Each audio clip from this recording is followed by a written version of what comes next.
Good evening, everyone. I'd like to call tonight's meeting of the Town Council to order. And the first item is the Pledge of Allegiance. Please rise. I pledge allegiance to the flag of the United States of America and to the republic for which it stands, one nation, under God, indivisible, with liberty and justice for all.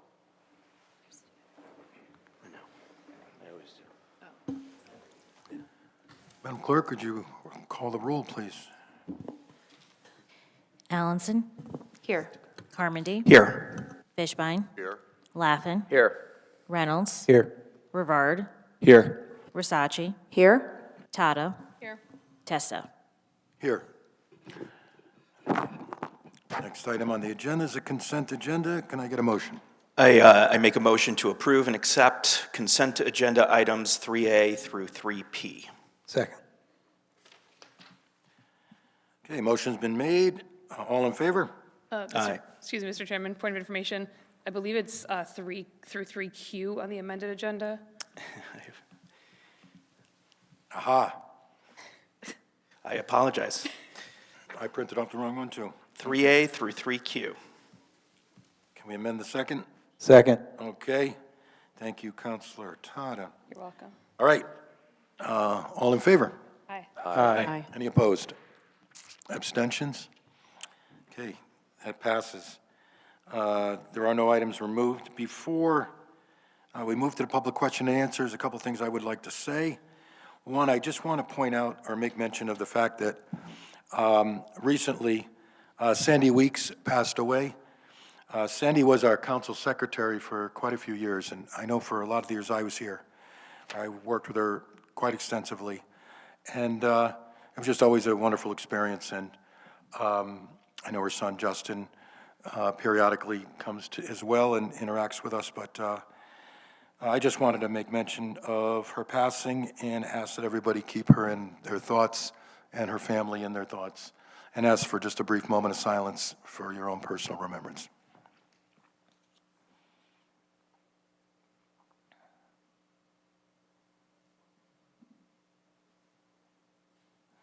Thank you very much.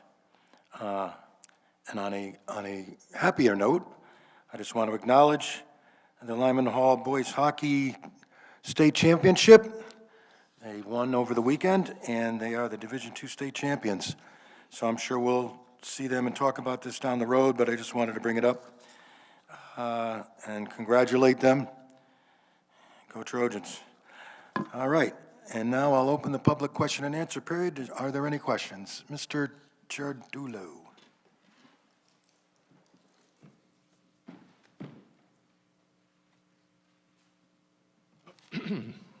Good evening. Paul Ciardulo, 2 Bayberry Drive. I wanted to come up tonight and basically express myself on something. I really believe that Wallingford's at a turning point in our history. And I say that for 2 reasons. First of all, working class families, homeowners, are, I believe, financially stressed because of affordability. We've all heard about affordability all over the country. But in particular, I think it exists here in Wallingford. And when I say working class homeowners, I'm talking about median income. In fact, I would go so far as to say even a little higher than median income. And if you look at the numbers, and a lot of this data, by the way, I pulled out of the audit report. And I'm happy to see that the audit report is on the agenda tonight, because it does tell a story that I believe everyone in the council and the mayor should understand and guide us to where we go in the future. But anyhow, the median income in 2025 in Wallingford is $101,500. Again, that's 50% point. Sounds like a lot of money. However, if you go back 20 years, the median income was $66,000. So they've had a 54% increase in income in the last 20 years. The problem is that inflation has grown at 62%. So they're going underwater. And on top of that, taxes in Wallingford over that period has gone up 80%. So that's really putting a big pinch on the working class, median income households.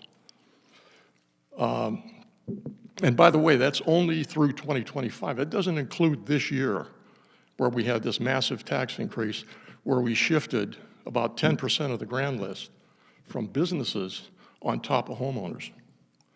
So we're really stressing them out. That's one factor. The other thing is, which I really think is critical, is Wallingford is stagnating as it relates to population and maybe more importantly, grand list. Again, if you look at our heydays were the 60s, the 70s, 80s, and the 90s. I moved here during the 70s. It was double-digit growth, double-digit in the 80s, double-digit in the 90s. In 2000, it flipped.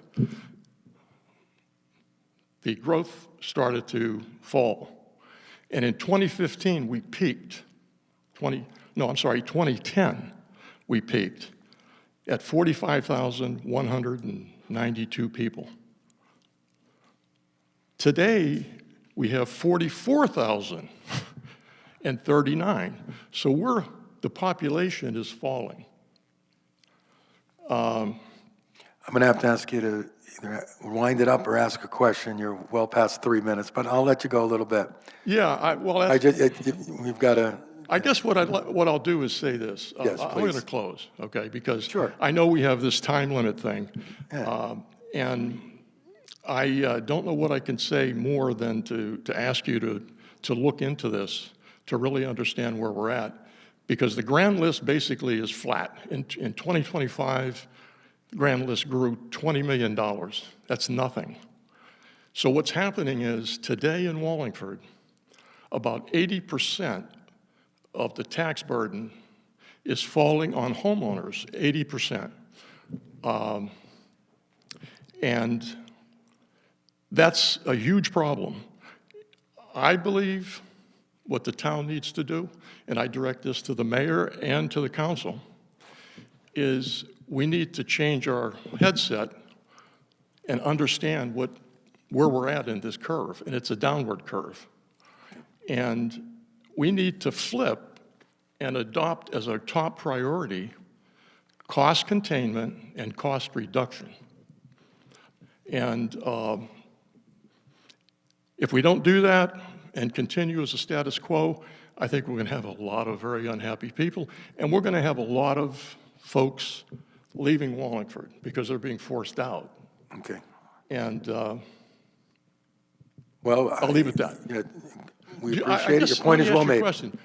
What is your view on that? What's your opinion of what I just said?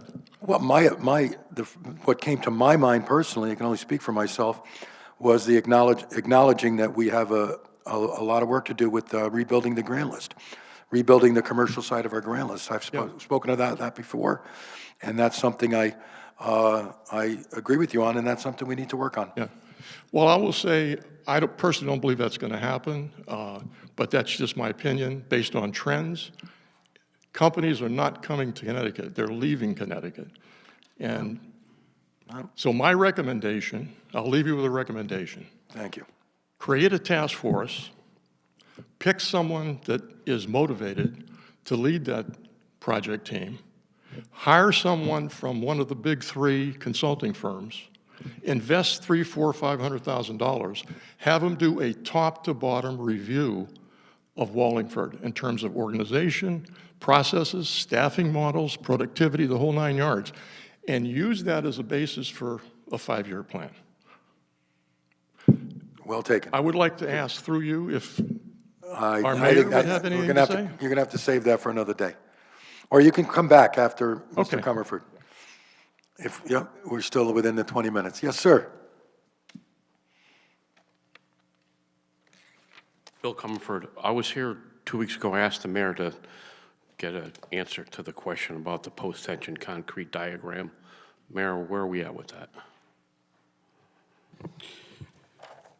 that? So you were looking at the April 29th, 25 drawing, is that correct? That's correct. So that's not the proper drawing to rely upon. The proper drawing to rely upon is the May 22nd, 2025 document, and in an email sent to you on February 3rd of 26th, the town engineer did answer your question and advise you of that. So what is the answer? Is that the diagram that's supposed to be followed? None of the diagrams change all the way up the schematics, because, and I don't want to get into, excuse my French, a pissing contest here, but her response was that date, April 29th, are the most current plans that she has. I just came here for an answer. Well, we were just told that you received a different drawing in February. Did you or did you not? I did not, and they don't exist, because I was here with you guys, and I said there is supposed to be another set of drawings that says issued for construction purposes. That's what I was looking for. I asked her, her response, as it seems like it's the status quo, I have no documents responsive to your request. I said, okay, the documents that I have are dated the 29th. Those, on the 29th is where that diagram was. Okay. Whatever there is, why can't I get an answer? Well, I think we're trying to. Mr. Mayor, did she suggest she sent a different diagram that was dated from May to Mr. Comerford? The email correspondence I saw February 3rd responded to the question about the April 29th drawing. That's Right. not the final drawing. The final drawing issued was May 22nd of 25, and Mr. Comerford was advised of that in that email. Oh, but he wasn't sent it. He was just advised there was a later version. Yes. Oh, okay, because I misunderstood when you said that. All right, so there is a different construction drawing for that type of detail work that was created later than the one he has. That's correct. There's your answer. Okay, so you have no idea how frustrated I am with this. This is going on for 2 years. Yeah. I spent hundreds upon hundreds upon hundreds of dollars for this. I still don't have an answer, and I'm just looking for an answer now. That's all he had to do the other day, or like 2 weeks ago, she was here, just ask her, this is it, yes or no? The reason being is we have pictures that show a total opposite what was supposed to be happening based upon all these drawings. Not my drawings, what the town paid for the drawings, and your mayor stated that nobody from the engineering department inspected it, but yet the contract agreement says that the only person that's supposed to be inspecting it is the town engineer, supposed to be the judge, and our new town attorney is the one that reviewed the contract, which got screwed up by him. So you can understand my frustration because I'm getting bad information and I'm looking for a simple answer to a simple question. So I'll be back in 2 weeks. But I think you just got your answer. Pardon me? I understand your frustration, and the story you're telling is certainly one of frustration. So, but I believe you just got your answer. Well, the answer is apparently there's some mysterious set of drawings. I don't think it's mysterious. I just don't think you got it. But you got the answer to the question you asked. No, I did not. I You asked. just got the answer. He said that there's another set of drawings. That was the answer to your question. Was the drawing used? Is this the diagram that was used? And he told you that no, there was a later drawing. That's the answer to your question, So, as far as I could see, in my opinion. Last week, I gave him a picture of the schematic that was on the drawing. I just asked him to confirm. I didn't ask about any further drawings. I just asked him, based upon that picture, that drawing, that diagram, if that's what was supposed to be followed. I didn't ask about future ones, past ones. I asked him to find out if that picture, the diagram, was supposed to happen. That's like this room is a diagram, and it says, put the desk right there, right? Here's the schematic, there's the desk. That's all I'm asking. I don't care if it was 10 years from now, 20 years, or a decade later, is that where the desk is supposed to go? Yes, okay, then we're done. That's all I'm looking for. And I'm not going to get it. I guess I've got to spend more money again, and I'll be here 2 weeks because this answer is more elusive than the Loch Ness Monster. All right, let me take it this way, because I don't want to put you off. So I appreciate that. So let me take this in a different direction. The drawing you shared with us, I'm very familiar with that. Right. I was an iron worker. Right. So I put in cables. Right. I was actually able to read that Okay, for what it's worth. I understand what the post-tension concrete versus rebar idea is. Let me ask you a question. sure. Are you suggesting that the design that was put together for that court was flawed, or that it was not followed based on something you've observed after the fact? Stick to that question, please. In my opinion, and you guys are well versed, I don't know about the new people that are on the council. I've been sending you, when I send somebody else a request or something, I try to give you guys a heads up too, so you guys can get up to speed. So based upon, that's just one snippet of the diagram. Yes. That diagram, okay, says 1 inch on each end. Right. If you saw it, said maximum 1 inch. Okay? That's a maximum exposure of cable. I've got pictures that are probably 12 to 18 inches of exposed cable throughout the whole project. I've got pictures of a concrete truck driving on top of the cables and ruining the cables. I have pictures, video of the concrete unbiased company that tests the concrete, telling the contractor to reject the concrete. I told this to the mayor when he met me down at Westside Park, and he snide comment says, "You got that in writing?" I'm like, "Well, I'm supposed to have a lot of things in writing, but I'm supposed to get this information from the town engineer." "Well, it's speculation." I'm like, "I'm not an attorney, but I would suggest reaching out to the town engineer and get a copy of everything. Everything that I've been asking for."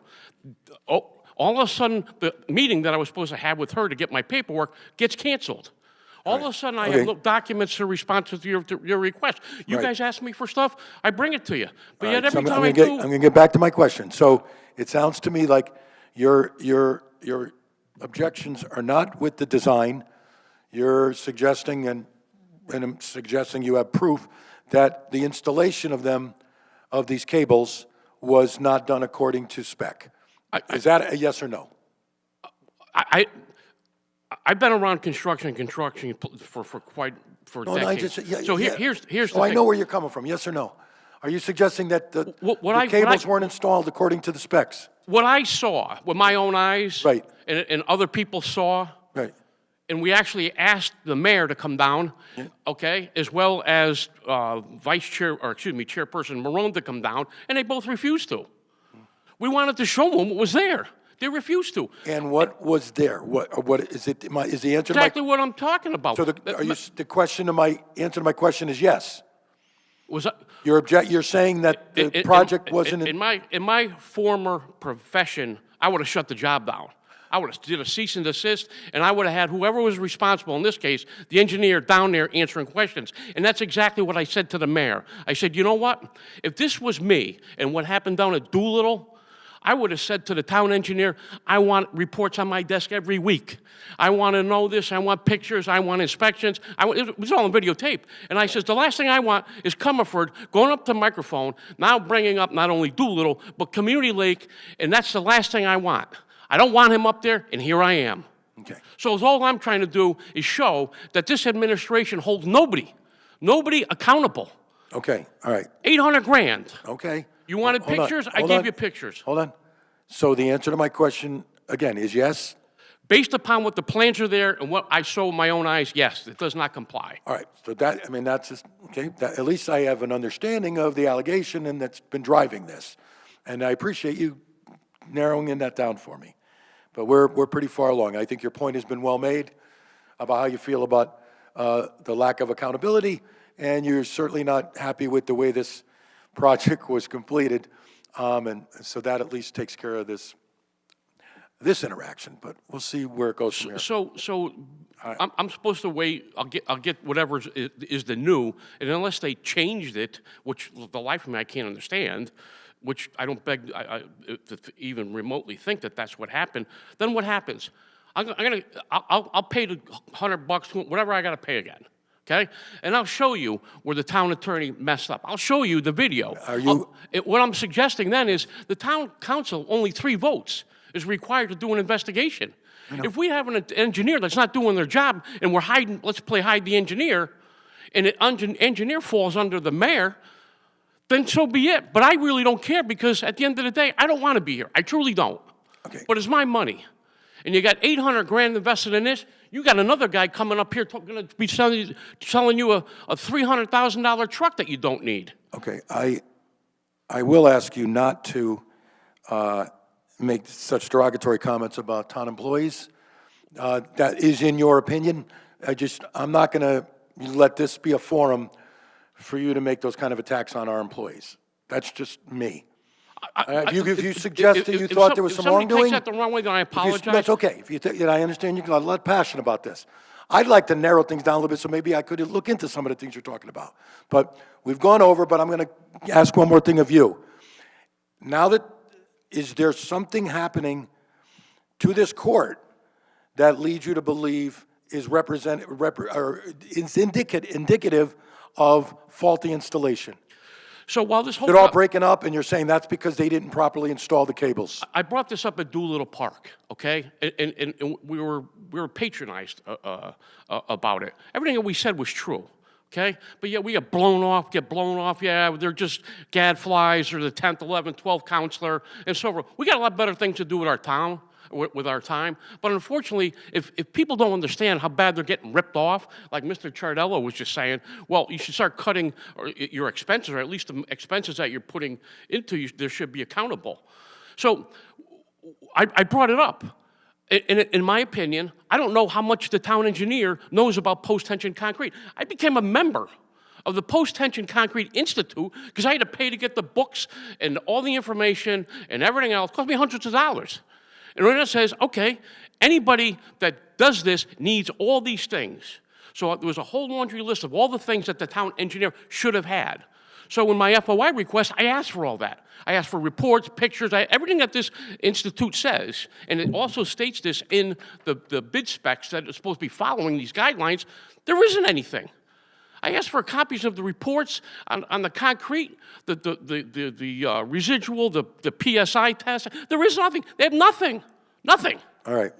But in the contract, it says the town engineer shall be the judge. You can ask your attorney. We'll bring it back up next week. I understand. Or 2 Okay, weeks. we're being a little repetitive, and I'm giving you a lot of room here, so I understand how you feel. You made your point, and for tonight, that's going to be the end of it, because we're done with our. So We're done. One final thing. I would have thought that because of the magnitude that this has taken place, and you guys know about it, I would have thought that there would have been some kind of committee or commission for a community pool. Who's looking at that thing? And this is my point. Please take it seriously. Hire the sidewalk construction inspector. I've been begging you guys to do this for 10 years. If you did, I wouldn't be here. And that person would have gave you guys a report and would have said whatever. It's like your $40 million police station. Okay, you're going way down again, but you're welcome. Thank you. And thank you. Thank you for letting me try to explain. No, I understand, and I do what I can. Mr. Yes, we're about a minute from the 20-minute limit, but I can still go. I'll be brief. No, I'll give you the time. That's cool. I appreciate it. No problem. I wasn't going to talk about that. Name? Keith Massimino. Thank you. I wasn't going to talk about the concrete, but I was there during that interview when we had with the mayor. He, at that time, stated that the Park and Rec director and the Public Works director looked at the courts, inspected them. That ended up being false. We asked him in September here during this council meeting if the engineer inspected him. He said no. So aside from all that, that should have been a huge red flag to you guys to at least look into it, because we have a huge hundreds of thousands of dollar install that was never inspected by anyone. That's just my 2 cents on that. Thank you. The reason I wanted to discuss this today was there was a lot of comments last week in regards to public comment. I'd like to thank the council for reinstating the 20 minutes of public comment, especially Christina Tata. I really appreciate your comments. I've been really critical of you, so I'd like to publicly apologize of that, because that made up for anything I've maybe had at odds with you. So I'll apologize publicly right now for that. When each of you became counselors, you ceased being private citizens. You make public decisions for the public. When that happens, it opens up to public scrutiny. That's a healthy government. To sit around and say that that's bullying or harassment is not only wrong, it's borderline against the Constitution. A healthy government is where the citizens can look at their public figures and tell them when they're being dicks. That's a healthy government. It's a little alarming that some of the counselors up here don't understand that. I was nice enough to get some constitutions. We can read up on the First Amendment, hopefully, for those who don't understand that. Thank you. I carry one in my bag. My only comment to that was because I was one who has used some terms to describe what I thought was excessive language towards certain counselors. And I would simply say I agree with you wholeheartedly that that public pressure and public, what you're saying, the public should hold us accountable and share whatever they need with us is a hallmark of our Constitution. I simply try to follow a rule about civility, and I would never disagree with you on the what, but I might object as to the how in some cases. That's really it. It's choice of language, not choice of target or choice of subject. But anyway, let's end this. That was fun. I didn't mean to be sarcastic. That actually was, I like that. Let's move on. Item 6, please. I make a motion to approve a bid waiver to purchase a CCTV truck via state contract consortium as requested by the Sewer Division. Second. We have a second, and we have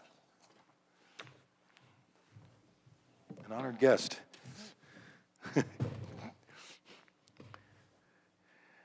Just please identify yourself for the record and let us know what you have.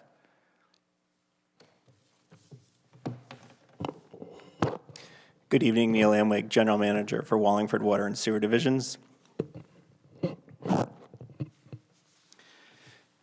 So the Sewer Division is requesting a bid waiver to purchase a closed caption television inspection truck through Sourcewell Pricing, which is a consortium. And so I'll review how the Sewer Division uses the CCTV truck for. It is first used for our preventative maintenance program, identifying and correcting inflow and infiltration issues. That leads to future pipelining projects. You traditionally see it in the Sewer Division budget, CIPP. Clearing root intrusions and flushing to clear debris or other objects. Proactively addressing potential pipe failures by putting the rover or the tractor through the sanitary sewer pipes. We can see cracks, particularly if it is a clay tile pipe, and that turns into future capital projects such as pipe repairs or sanitary sewer replacement. And then we also use the CCTV truck for responding to emergencies such as blockages, root intrusions or other objects, wipes, towels, rags, the items that people unfortunately do dispose of to the sanitary sewer run the gamut. Overall, the CCTV truck provides the Sewer Division with the ability to monitor the sanitary sewer collection system and identify precise locations or issues or problems. So it really works towards our preventative maintenance program as well as our future capital projects as well. The current CCTV truck, the camera and the tractor have become obsolete. The Sewer Division is having difficulty to source replacement parts, and when we do find one, it is time-consuming with the camera and the rover down for extended periods of time. That leads the Sewer Division with the inability to perform CCTV of the sanitary sewer, but also to respond to emergencies if the camera were to be down. So Sourcewell Pricing, through the consortium, it's competitively solicited and awarded cooperative contracts purchasing agreements. Sourcewell pricing is available to government, education, and nonprofit entities. Sourcewell develops the RFPs, does the public notice and advertisement, opens the RFPs, and then evaluates the RFPs and the contract award. Pricing, the CCTV truck is approximately $298,000. There is a $20,000 trade-in for the existing CCTV truck, leading a net of $278,000. And then Sourcewell is offering 4% off the list price for savings of approximately $11,968. And just as a reminder, the sewer division, as well as the water division and the electric division, are fully ratepayer supported. So there are no tax dollars used in this purchase. It is strictly sewer division rate monies. And I know there was some photos, they were color. They are black and white in yours, so they're a little hard to see, but in one of them you can see there is a cracked and missing crown of a sanitary sewer pipe, and then in another one you can see a bit of root intrusion and root ball. I see an alligator. Maybe not this far That's north. just me. That's just me. This is pretty cool. All right. Any questions? We'll start on the left. I'm sorry, Autumn, did you have your hand up? All right. Councilor Fishbein. Thank you, Mr. Chairman. Good evening. Nice to see you, Neil. Few questions. Are we in this, what you would like to buy, is it new or used? I couldn't tell from the backup. It is a new purchase. It's a new purchase. Is it new equipment? Oh, yes, I'm sorry, yes. Okay. And you said that part of the process, a third party evaluates the pricing award. Is that for what? Do they compare it to others in that evaluation? I'm just trying to figure out what is being evaluated. I would assume they don't evaluate our needs. Correct. So Sourcewell puts out, it was a general call for sewer inspection equipment, and then various sewer inspection manufacturers, that's a niche group, by the way, submits their proposal and then their price discount for that. Okay, and then you specifically said that there's an evaluation of the pricing award. So does that mean that? There's an evaluation that it meets the specification that Sourcewell Pricing put out as part of the RFP. So Sourcewell says if you're going to be making an offer in this space that this is what your price should be? My understanding is, and so this is the first time that the sewer division is using this type of consortium. So we were more focused on the specifications of the equipment, and then the discount was, quite frankly, a value proposition. Okay. So I'm just trying to figure out, because I didn't see anything to back up that says, you know, Sourcewell evaluated the pricing and let's say, you know, determined that it's a good deal. Well, I think that's up to the purchaser, you know, the customer, to decide if that product at that price is valuable to them. Okay, I was just trying to unpack. You said that as part of this process that Sourcewell evaluates the pricing award. That's what I wrote down. And I'm just trying to figure out what that is. No, Sourcewell does an evaluation against their RFP. Okay, and do we know? So they do an evaluation against their specifications in their solicitation. I think the RFP said, you know, come to us with sewer-like stuff, right? So they're just evaluating, is this sewer-like stuff? Correct. Okay, just a little bit different. Why, were you already going to purchase this, or is this something you just happened to run across?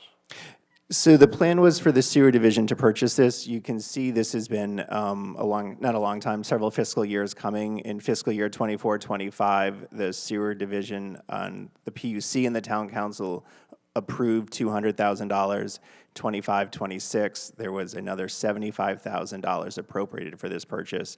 And in 26-27, we do need a little more money, about $7,500. So this was well planned.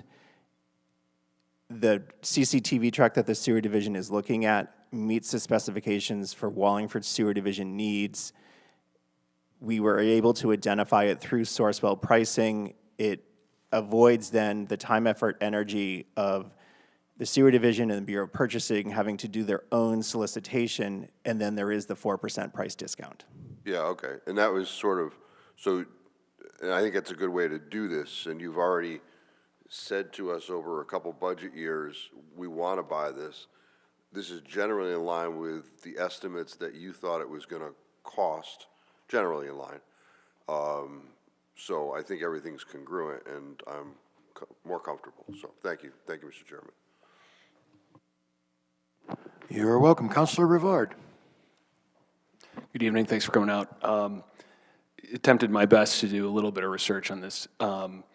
So these systems are kind of two-parted, from my understanding. You basically have the chassis of the vehicle, and then you have the technology inside, which is, I think, the highest rate of obsolescence.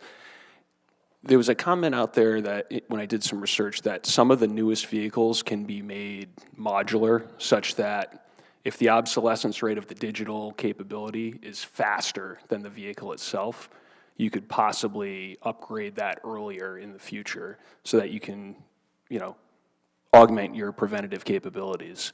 Is the vehicle you guys are going after capable of that kind of modular upgrade for, I'll say, the digital technology or the equipment that helps you be the most preventative to downstream issues that we wouldn't want to become emergencies? I would have to go back to our sewer division leadership and ask that question. I do know the current CCTV truck that we do have does not have that capability, and we had a robust discussion with the Public Utilities Commission 2 budget cycles ago. We have a truck that's always been giving us problems. The leaf springs were always undersized. The camera became obsolescent. So and this is captured in the memorandum, do we spend money for a new camera, then have to retrofit a truck, and we're putting it in something that's 8 years old? That's been problematic. I will point out, when this was purchased in 2018-19 fiscal year, the truck came from Georgia, even though the camera manufacturer was local in Connecticut. When the truck was under its warranty, we had to send it back to Georgia. So of the first 3,000 miles, 2,000 were back and forth to Georgia to fix the leaf springs. So I can check with sewer leadership about that question. I want to lean yes, but that's not a definitive follow-up. And by the way, I'm not suggesting I'm against the new vehicle. In fact, I think it's the right thing to do considering how old it is and the fact that it was something before. But it would be nice if the new one might have that capability. So, if the optical technology that you guys are really dependent upon turns over more quickly, maybe you could use the chassis two cycles or something. Correct, and I think you do raise a good point. There are two components. There is the truck, there are a small desk space, and then there is the rover and the camera, the optics. So are they more interchangeable than they were 8 years ago? Again, I want to lean yes. I would check with sewer leadership to give you a definitive answer. Yeah, if you could, I'd appreciate that. Great. Thank you. Councilor Tata. Thank you, Mr. Chairman. Good evening, Mr. Emwick. This kind of relates to what Councilor Rivard was just asking. So what kind of truck is this? Is it a box truck? It looks like it's kind of a box truck, but.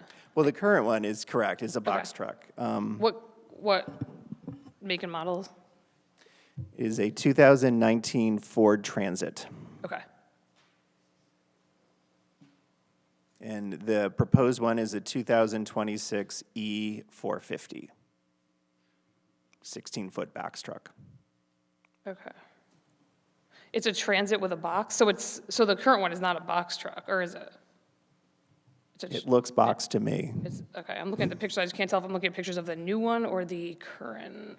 So the program, the CIPP, the pipelining program, our manhole lining program, and we do use it to respond to emergencies. It's one of those things, when you need it, you need to call on it. Sure.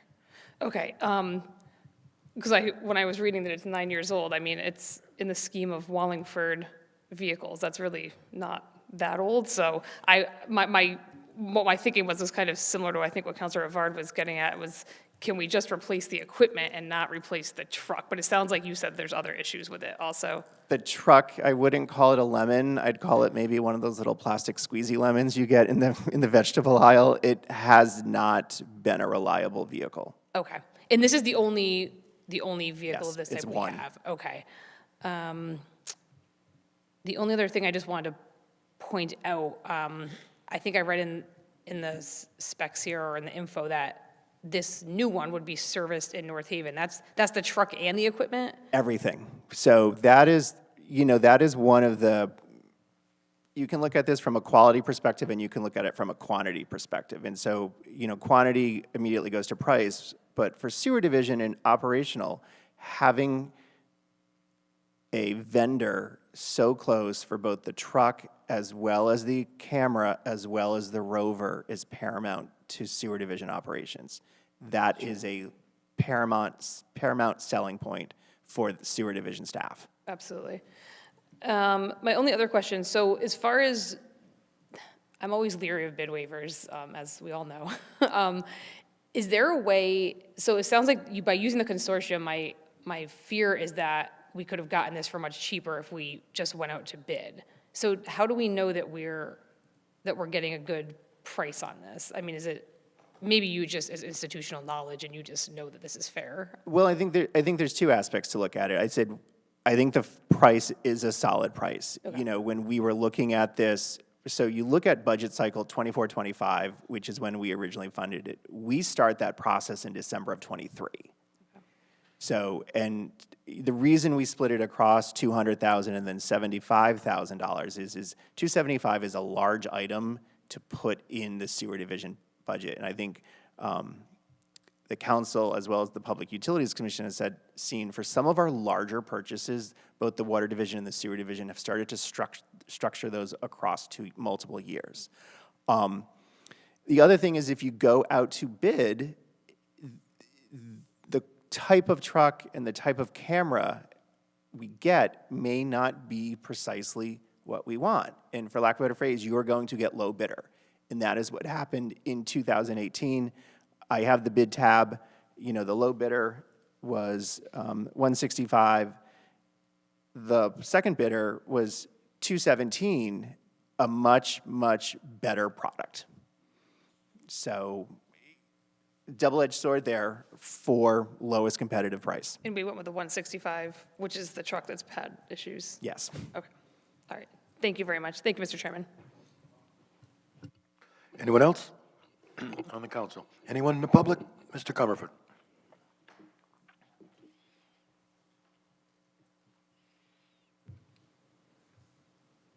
Bill Comerford, Broadview Drive. This kind of reminds me of the record stock. We bought 2 vac trucks. One from these guys, $500,000. The other truck was $800,000 for Public Works. I gave you guys all the paperwork that pretty much spelled out why we didn't need the truck, but for whatever reason, we bought it. What doesn't make sense is, well, first of all, and I commend Councilor Fishbein, because he started asking the questions that I was going down. In my opinion, well, let me ask this gentleman, where did these guys rank on the score, on the technical, in the bids? Were they the top? Were they the bottom? Where did they rank in the bid, like we have on the wall? You can see tabulation Part A and Part B. Where did this firm that you want to give $300,000 rank on the, what's it called, source something? Something source, it says.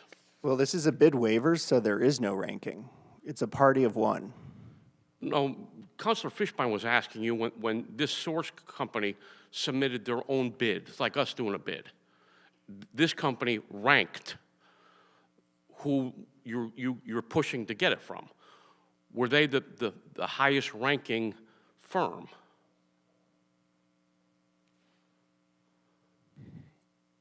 So Sourcewell pricing provides various sewer inspection equipment with an associated discount price. So it really depends on what the needs of the sewer division or the Public Works Department are, and then you look through the various responses to the solicitation, see which one meets your technical and quality standards, and then you can see what the pricing discount is. Okay, but that's not, what I'm asking is, where were they ranked out of all the people that submitted bids for this product? So Sourcewell does not rank their bids because they're not competing against each other, because within the broader sewer inspection solicitation, there are different needs and requirements. And so different firms out there respond to those different needs and requirements. They're not all bidding on the same strict specifications. I beg to differ. If you go on their site, then there's a number, like a docket number, that you'll be able to look up this particular bid. And this company that you guys want to potentially give it to wasn't the best ranked, my opinion. So kind of like where you just asked about the 165, we should have possibly went for the 221. Well, I want to make sure we don't get hit with the same thing, because before he's telling you that we bought a mushy lemon, but yet, in my opinion, these guys weren't ranked number one based upon that. I think you should be able to get the number through purchasing or whatever. My next question was this run by purchasing before? Did the purchasing say that they didn't want to do a bid waiver, or say, why don't you go out to bid? We've had several conversations with the Bureau of Purchases on behalf of the Water and the Sewer Division about looking at consortium bids and consortium pricing.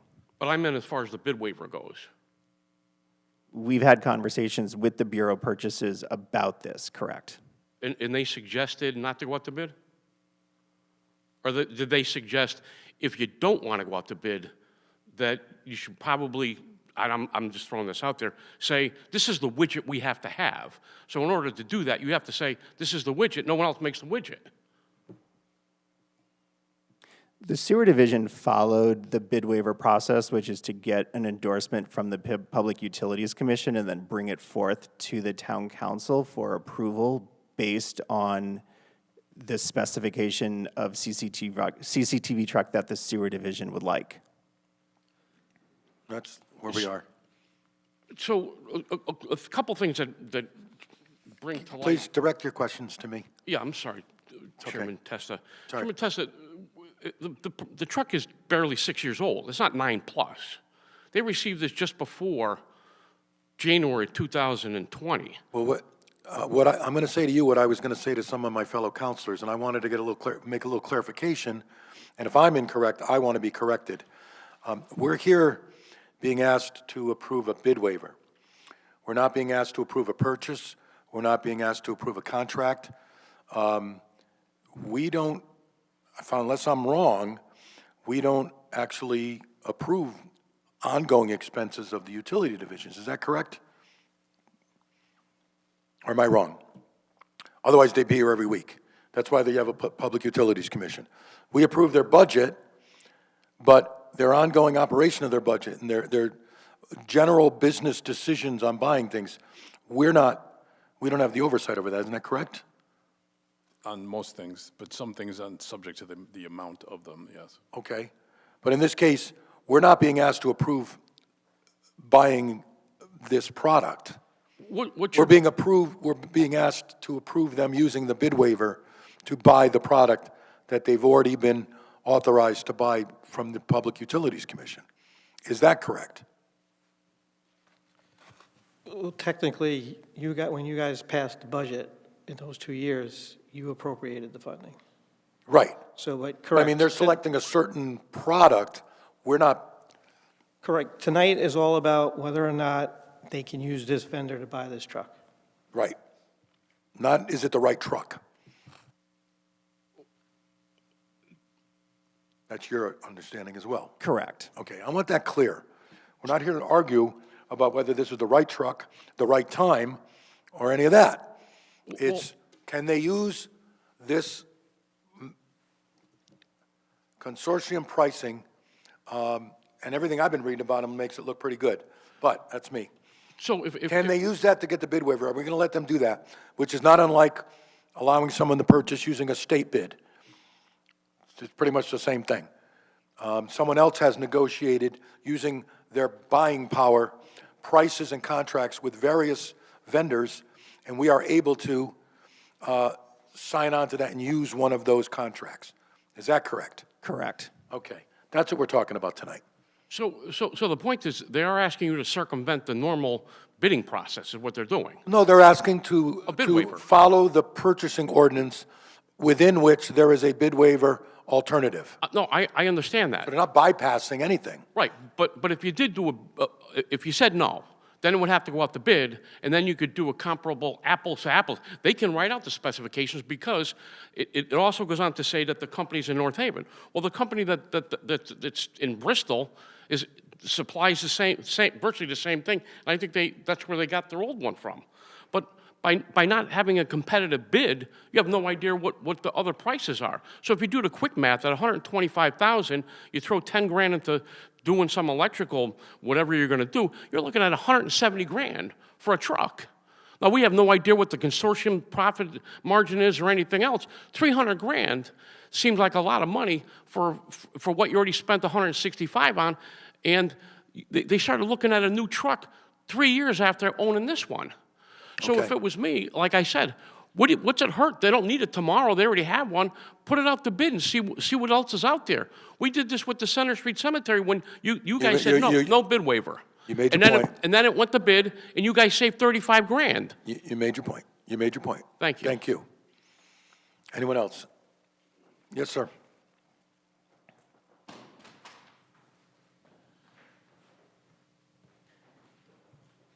Keith Massimino. How many miles are currently on the truck that's being used? I would have to look into that. Is it, I mean, are you ballpark? I'm not going to hold you to it. I'm just curious if it's 200,000 or, So one of the best pieces of advice I got is I'm the general manager, not the specific manager. So again, I'd have to talk to sewer division leadership about that. copy. And it was purchased in 19? The bid was opened in 2018, so presume it arrived in 2019. Was it new when we bought it? It was. Okay. So that's a 6-year-old vehicle, not 8 or 9, right?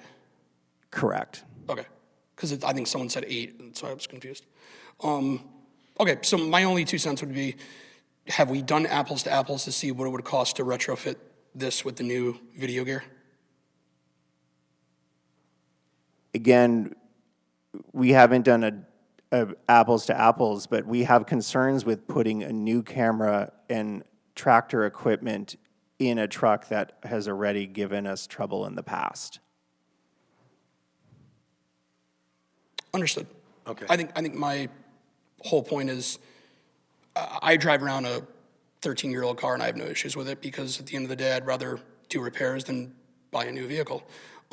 So my only 2 cents would be is I would like to know what it would cost to retrofit, because if you're talking the difference of $200,000, I would rather use the $200K over the next 8 years to do my, repairs that might be needed, as opposed to dumping it for a brand new vehicle that we're going to, sounds like, be in the same boat in another 6 years. Okay. Thank you. Anyone else? I'll bring it back to the council. You have another one? Okay. Thank you, Mr. Chairman. I'm in support of what's before us. I just, I heard the exchange, is it the right truck? And I just want to opine on that. Essentially, that is before us, in my opinion. We're not talking about number 2 pencils here. We're talking about an automobile with certain capabilities. Automobiles have different size engines. Automobiles have, and this has a lot of accoutrements. So we may, as a body, think that you go out to bid, you might get a better engine, you might get a better deal. I have pneumonia, so I'm not contagious. That is within our purview. So ultimately, as I said, I am in support, but we essentially, through approval or not, have the ability to say to them, try again. So, in my opinion, is it the right truck is before us, and I just want that said for the record, my opinion. So, thank you, Mr. Chairman. Understood. Understood. Anyone else? Yes, Councilor Rivard. Yeah, and just the spirit of my question related to the ability to use modular technology in the future is to try to address, I think, what the public is concerned about, which is you go buy another new truck and then 6 to 9 years, whatever the right time frame is, the whole thing has to be replaced again. When the optical technology, which is really the uniqueness, might become obsolete as we see digitization and optical technology getting changing very, very quickly, very fast, probably at a pace that outspeeds the structure of a chassis on a truck. All set? Thank you. Okay. At that point, I will call for a roll call vote. Allenson, Yep. Carmody, Yes. Fishbein, Yes. Laffin, Yes. Reynolds, Yes. Rivard, Yes. Rosacci, Yes. Tata, Yes. Testa. Yes. Okay, motion passed. Thank you for your time. Thank you. On to item 8, Councilor Tata, this is your agenda item. It is a discussion and review of the 2025 Annual Comprehensive Financial Report, ACFR or audit. Take it away. Thank you, Mr. Chairman. This may not be the most thrilling conversation, but as as most of you know, every year I like to kind of just have an agenda item where we can just talk about the audit. So I made some highlights and took some notes, and I'm just going to kind of go through my notes. Some of it is just comments. Some of it I may have a few questions for the comptroller about. So that's all it is. I just want to make it clear, too, this is not our current budget. This is the budget that closed already, so prior year's budget. So any comparisons we're making is not the budget we're currently in, just for the benefit of the public to understand that. All right, so one of the things I just wanted to bring up that was touched on in a lot of pages is the grand list. I know Mr. Chardulo from the public was speaking about that before. In the first few pages, I guess I'll call them the summary pages, it mentions that due to the uncertainty of any development of the former BMS campus, that's Bristol Myers, we anticipate modest short-term growth and future grand lists of taxable property. The town continued its economic development efforts to retain current businesses and attract new businesses. A primary goal of the town is to maintain and expand a diversified industrial and commercial tax base. So I know everyone's probably sick of hearing me say that, but I just very, very strongly feel that we need to look at that from our perspective. Anytime, we have the opportunity to support business in town. I know, boards and commissions play a huge role in that, in welcoming new business and keeping current business happy. And so I think that's something, for me personally, that's extremely important to me. We all know last year, or in the current budget, how that the tax burden was shifted to the residential side. And I think the only way out of that, because that is out of our control, we can't determine as a council what residential property values are. So I think the only way we have to fix that is to just encourage our commercial and business side to be robust. So I just wanted to point that out. Also in these summary pages, it mentions 932 Northrop Road, which is the Proton Therapy Center that we've been excited about. And I just had a question about this, is maybe for the administration or the comptroller. So when this was originally proposed, I remember talking to Mr. Ryan, who was our economic development specialist at the time, and I questioned if that would be taxable, because I know a lot of times hospital use is not. And he assured me that it was. We would be making property tax on the personal property, which there's a lot of expensive machinery in there, and that would be it would be a good tax benefit. And I just want to make sure, if we could clarify, is that going to be taxable once that opens? I wish I had a clear answer. We have been approached by the developer to discuss some type of agreement regarding taxation. There has been discussion of possibly invoking the hospital non-taxable position. So that is undetermined. We were certainly led to believe, as you heard, that they were not going to claim some tax exemption, but they did approach us in the past several months to commence discussions. So that remains unresolved. Okay, I appreciate the, your candor on that. That's, I'd kind of heard that rumor too, and so that would be, I think, hugely unfortunate if we thought that was going to be a revenue source that maybe is not, but, so just so that's on everyone's radar, because it was in here. Moving on.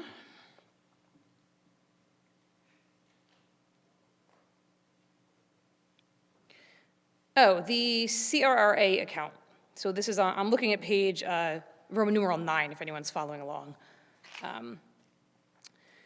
It says in here, the town intends to utilize the remaining balance of the CRRA funds for capital or emergency needs, and I was just curious how much is left. I think we had an agenda item a month or so ago that used up what I think might have been the balance. Correct. So there's none left. There's nothing left. Okay, all right. Just want to make sure. Thank you. All right.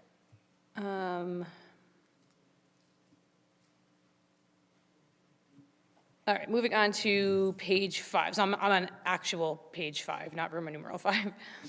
So under financial highlights, I just wanted to kind of go over this.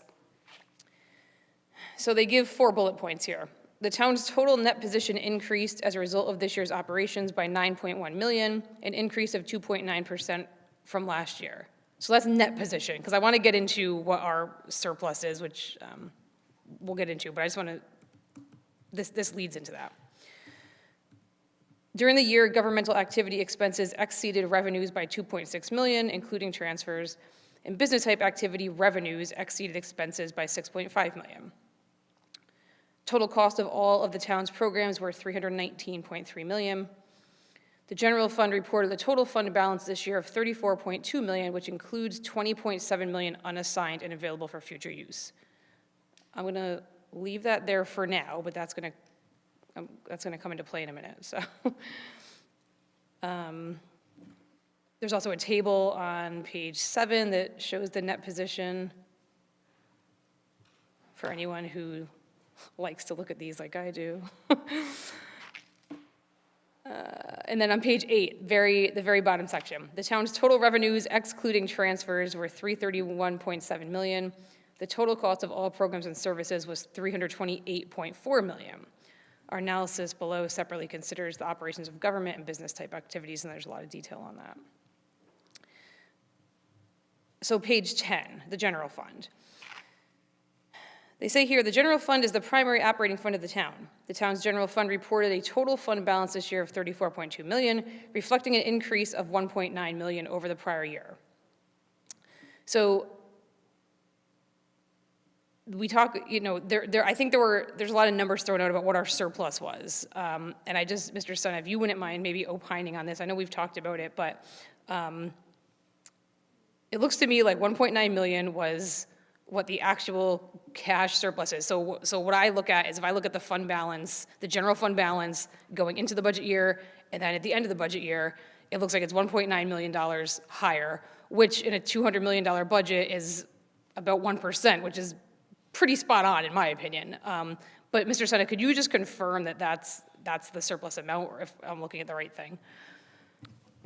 That is the right number. If you go to page 19, which is Exhibit 4, it will show you the net change in fund balance, which is the 1.9. Perfect. Okay, because I know there's, you know, sometimes there's numbers thrown around, and I just want to make sure everyone's on the same page that that's what it is. And then staying on that page, on page 10, it says revenue exceeded the amended budget by $2.5 million.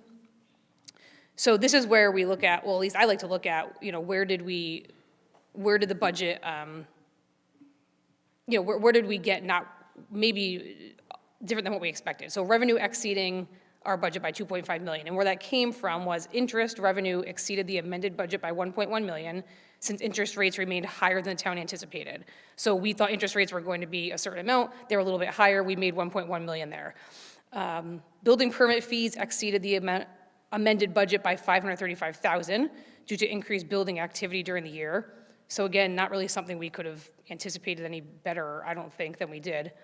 And then ambulance revenue exceeded the amended budget by 396,000 due to additional units being put in service during peak hours. So I think we did kind of anticipate that, and we thought it was maybe going to be about 200,000. It ends up being more than that.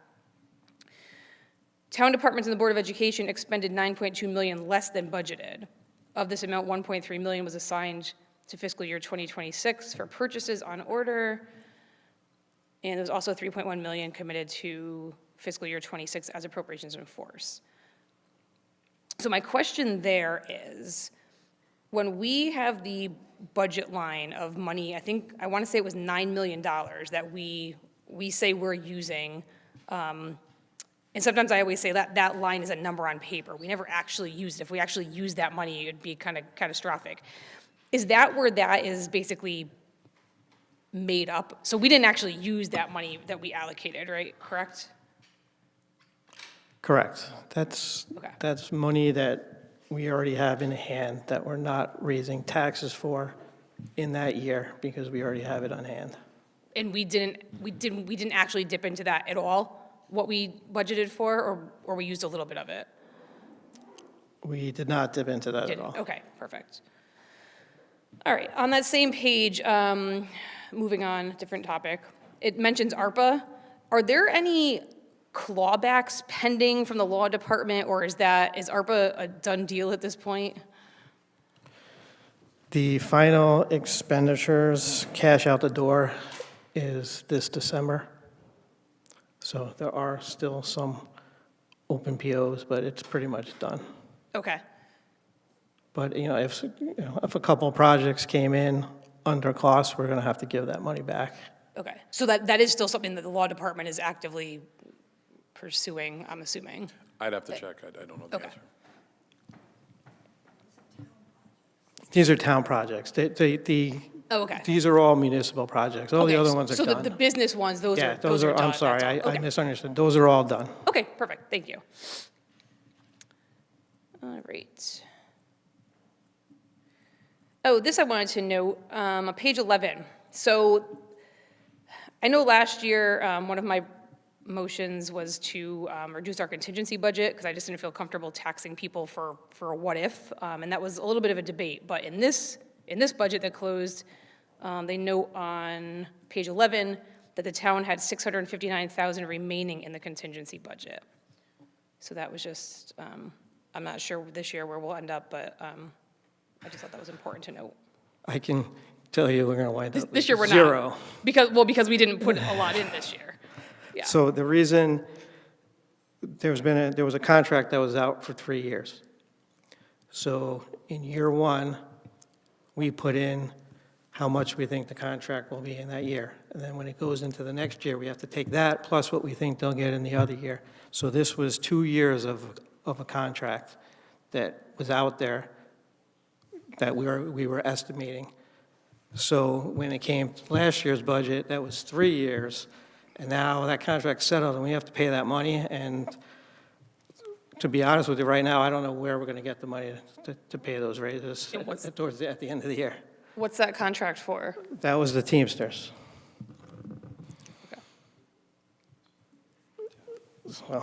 So we'll, there's only, so the other issue with contingency is because of the charter, we can't take from other departments until a certain point, which is why we need contingency to be able to move around in the first 9 months of the year. We could take from the general fund, though, correct, if we had to? The money that's unallocated in the general fund?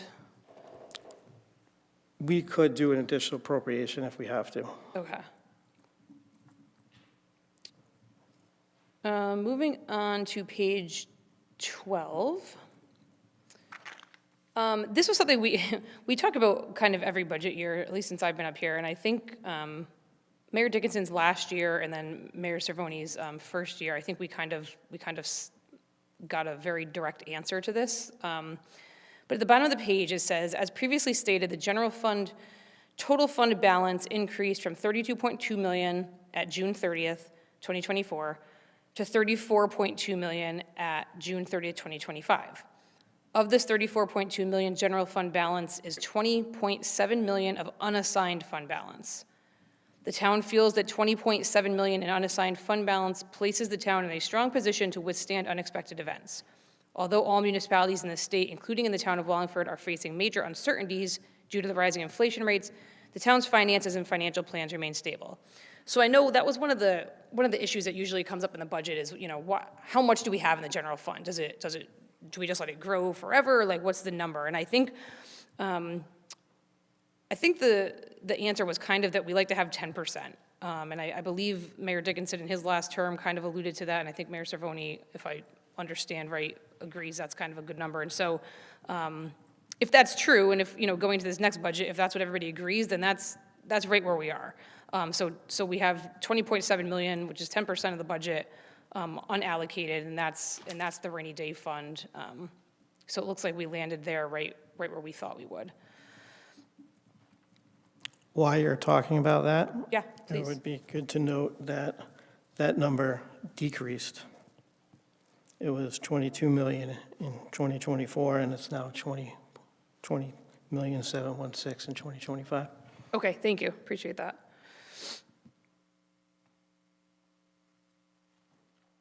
I'm on page 13 now.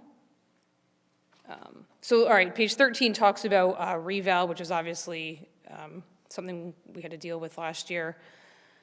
So the taxable grand list increased 31.11% from the previous year following the reval, which is attributed to significant increase in property values, which then did drop our mill rate. So the mill rate decreased by 6.54 mills, which is huge, but obviously that didn't reflect in the residential tax bill because of reval.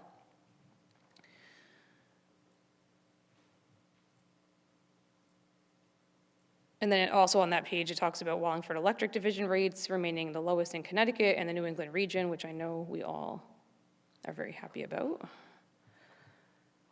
And then it gets into the actual financial statements. So I highlighted a bunch of stuff here, but I think it was just more for me liking financial statements. Let me just make sure there's something I wanted to bring up here.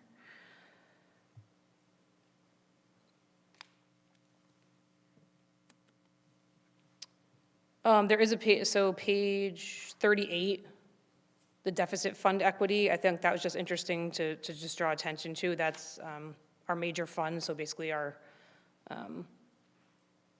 has major funds and non-major funds, but where we have some projects going on. So like the VOAG Center is still on here. School roof projects are still on here, even though those were years ago. Obviously the new police station's on here. Moving on to page 39. So this is, Mr. Senna, this might be a question for you. It talks about the deposit custodial credit risk, and it says what our risk amount is. Is this kind of similar to personal FDIC coverage at a bank? So basically, we have deposits somewhere and they're guaranteed to a certain point. Is that what this is referring to? Yes. Okay, and then I'm assuming this is in thousands, right? So the 84,766 is that?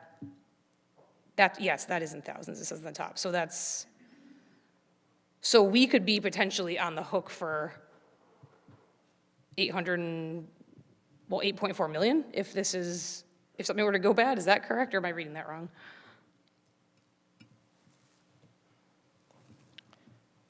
It's right under I'm looking at A, the bottom line. 84 million, I'm sorry. No, 8.4 million, right? 84.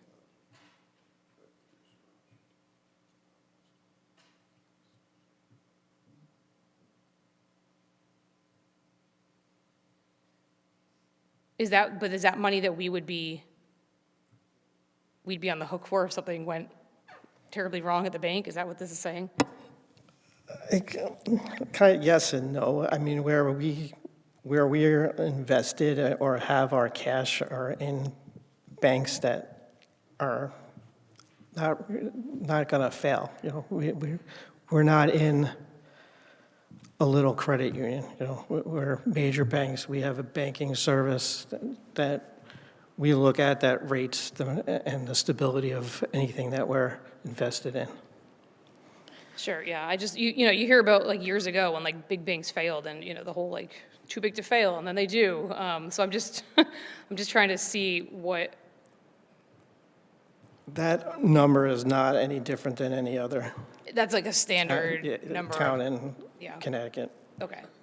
But I mean, we have money in all different places, right? We're not, I'm assuming, this isn't just. Yes. It's not sitting in one bank, Right, that the so- bank goes under, we're gonna lose our whole. And you got to keep in mind that this is a snapshot at June 30th. So people start paying their taxes for the next year Yeah. early. So, you know, we're pretty flush in cash in July and August and January, and then it comes down. Yeah, okay. But this is standard for any municipality, though? This isn't anything that's. Nope, this We're is- not standing out here by, Correct. okay, thank you. If that was an issue, there would be a comment from the auditors. Yeah.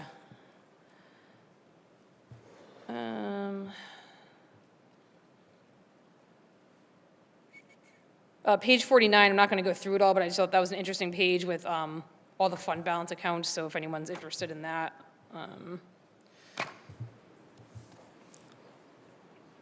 Okay, page 53. So there's a note about tax abatements. And the last line says, for the fiscal year ended June 30th, 2025, taxes abated through this program total 1,072, but that's in thousands, so it's 1,072,000. So is that the money that each year we basically, for lack of a better term, give up due to tax abatements, 1,072,000, or was that year at least? I would have to check. I believe the answer is yes, but, Okay. you know, that's coming from the assessor's office. Yeah, I just thought that was important because I know we just had one recently, a tax fixing assessment, and I just think it's, this isn't anything new that I haven't said before, but I think we just have to be really, really careful about tax abatements because we're giving up, just last year we gave up $1 million, it looks like, in tax abatements. So obviously when somebody gets that break, somebody else is paying that, so just want to point that out.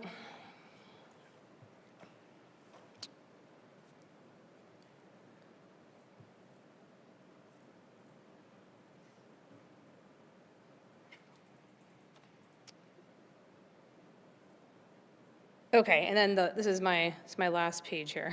Page 143 is the legal debt margin information. So this basically shows our debt and what you're legally allowed to have. And I believe they said on a prior page that we're well under what we could legally have, so that's good. Well, in my opinion, that's good. But I did note that our debt has gone substantially up since 2016. So this page gives a 10-year view. So in 2016, we were 5.8% of our of the limit that we were allowed, and now we're at 9.72%. So obviously, when we are bonding things, and I think sometimes we get a criticism up here that we aren't bonding enough, but in the past 10 years, it's almost doubled. So I'm glad that we're well within what we're allowed, but obviously there's a cost to everything, and every time we incur more debt, that also comes with more interest. So I just thought that was an interesting page to look at. Besides that, I think that's all I had. I appreciate everybody hanging in here with me and going through this. I just think it's important, especially and timely right now going into our next budget. So I just wanted to kind of point those things out, and thank you to everybody, and hopefully more people have things they want to bring up. Thank you, Mr. Chairman, I appreciate it. You're very welcome, and thank you. I know you really put a lot of time and work into this, and I appreciate it. All right, on to item 9 is a discussion of the, do you want to recite it or do I? Oh, I apologize. Hold on a minute. I just ended the whole thing without anyone else talking. 20 minutes of question answering. Sorry. I got tatted.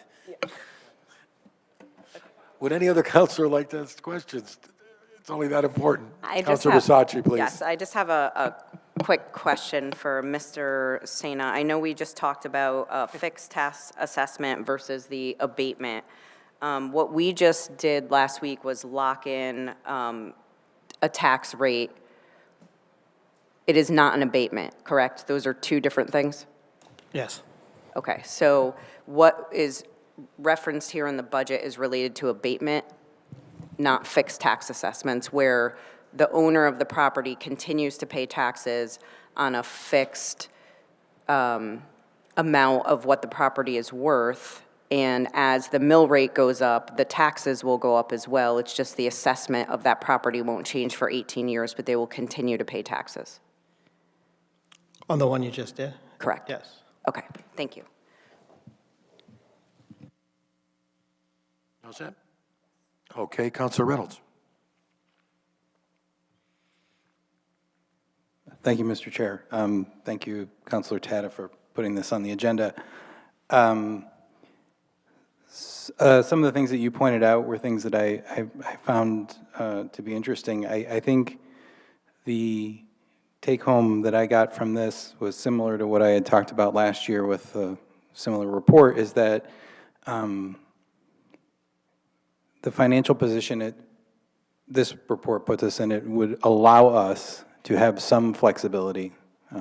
While some may say, we should kind of take it easy, in other regards, planning for potential expenditures and things, this report's very important because it shows we have a very low baseline. Compared to other municipalities, we don't have a large chunk of debt. We can take on a lot more. But I'm also not advocating for, bonding everything you can think of either. But I think that the thing that we can't lose sight of, regardless of population projections and things like that, is that even if our population shrinks somewhat, we've seen a decline of almost 1,000 students in our schools, we still have to maintain the buildings. Long-term employment and all these other things will be costs that we won't be able to cut anytime soon, even with a reduced amount of students in there. And then, if you think about the way that our aging population is moving, we become more expensive. We require more services. We require more assistance. So everything is going to go up in cost. We talked about it with the fire department too. So I think that this report shows that we're in good financial shape. I think that we came pretty close in terms of budgeting to what we expected to spend and what we collected. I think we did a little bit better, as Councilor Tata pointed out, with ambulance revenue and building permits and and investments. So in general, I just think that this is something that we should be keeping an eye on, and I think it's something that's important for us to think about as we plan, and how, to use the term aggressive, but how fast do we want to start moving on some of this stuff, or how soon should we be acting on this? Because time won't wait for us. So thank you for the opportunity to talk about it. My pleasure. Counselor Rivard. Yes, thank you for the agenda item. And actually, thanks for this, because this is a great document that has so much richness and data. I'd encourage people to look into it. And for me, some of the most helpful, information is in the back in these tables that kind of show trending over time. We had some public comment about where we see ourselves and where we've been. And, I looked at, several statistics, and I think we've got kind of like a 9-year or 10-year snapshot, things that have changed over time on the financials. And over the past 9 years, inflation on average has been about 3.13% in Connecticut, which is significant. Now, interestingly, if you average out our property tax increases on that same time horizon, it's been about 2.5%, right? So that's not that's not bad, right? Because it's saying you're, as costs are going up, you're kind of, averaging it out. Now, the unfortunate thing and the difficulty is a significant percentage of that increase occurred in the last 2 to 3 years all at once. Some might say that, we talk about bonding and maintenance and issues like that, some might say if we could smooth some things over time and be deliberate in our preventative maintenance programs over the years, maybe the costs of doing that maintenance at the time period might have been less. Unfortunately, I think as Jesse was alluding to here, we're going to see lots of needs because we are where we are with that. I agree that I think we're in a good financial position, and I think, based on fund balances, and I think what we're going to have to grapple with, as a council, administration, and a town is, what kind of, debt limit and bonding percentage we're comfortable with, and then how do we prioritize? We really need to be surgical and careful in what we do bond and spend on, because we could throw this out of balance very easily based on where we are. So, the spirit of the next agenda item, and then I think when we get into the schools and budget season and what people have in terms of their either capital needs or maintenance investment needs, we really need to be looking at this holistically across the town and stack them up, and we're gonna have to draw a water line and move things into future periods that they might be stomachable and deal with the most important things now. And I think I'm not personally resigned to this concept of we're in a death spiral to the end and we're gonna always go down. I think if we make the right investments, we can at least stabilize ourselves a little bit, or hey, maybe we get some growth in the business area, which to the comment about grand lists, which everybody's kind of jumping around, if you look at that same average grand list growth rate over the past 9-10 years, that's only been about 1%. So that's not keeping up, overall. Okay, so I would encourage folks as we get into this, kind of bigger discussion. I mean, some people say turning point, whatever, heard that earlier. Think about what we're comfortable with. Because we're gonna have to do something. We can either kind of keep pushing things off, and then external to us, we won't look as attractive as we could. We can deal with our educational system. That's mostly within our control. We do have mandates. We can deal with quality of life for corporations and companies that have people here. But after that, businesses make their choice. And we should be absolutely supportive of everyone we've currently got because we can't afford to lose anybody. But getting new, people need to believe that we believe in ourselves. Okay? And that's the position that I'm kind of taking when I look at the budget as well as potential downstream investments. And I think this is going to be a process. But I would just ask everyone to work together and think about what we're comfortable with. Okay? That's where I'm at. I don't have any specific questions except for one. Table 3 in the back, Tim, and I know you kind of helped walk me through some of this earlier, so thank you for that. It's page 136, if that's helpful. What's the minus, 20 million unassigned? How does that connect? It ends up putting down, this all of other government funds as a negative, which I've never seen in past years. And it was a little concerning to me, but I don't know exactly what that number is. So anything that has a negative balance has to go into there, but that is mostly what Councilor Tata pointed out on page 38. We didn't bond yet for Fairfield Boulevard or the police headquarters. Right. So, we bonded, I believe it was in September, but we just issued $20 million bonds. Right. So that's not in this audit report, it will be in the next one. Right, so we have some commitments, bonded commitments still ahead of us. Well, plus you got $12 million pool coming too. And the pool. No, that's my point, is that we need to make sure all of this, we can look at it together in one, and I know we've talked about the possibility of some kind of consolidated listing or something. Otherwise, we're going to really struggle with being able to approve some of this stuff that we need to, because no one's going to be able to see the big picture. Okay? All right. Thanks. Very good. Anyone else? Can I just point one thing out? Certainly. So we do get an award for our audit reports that the finance department does a lot of hard work in.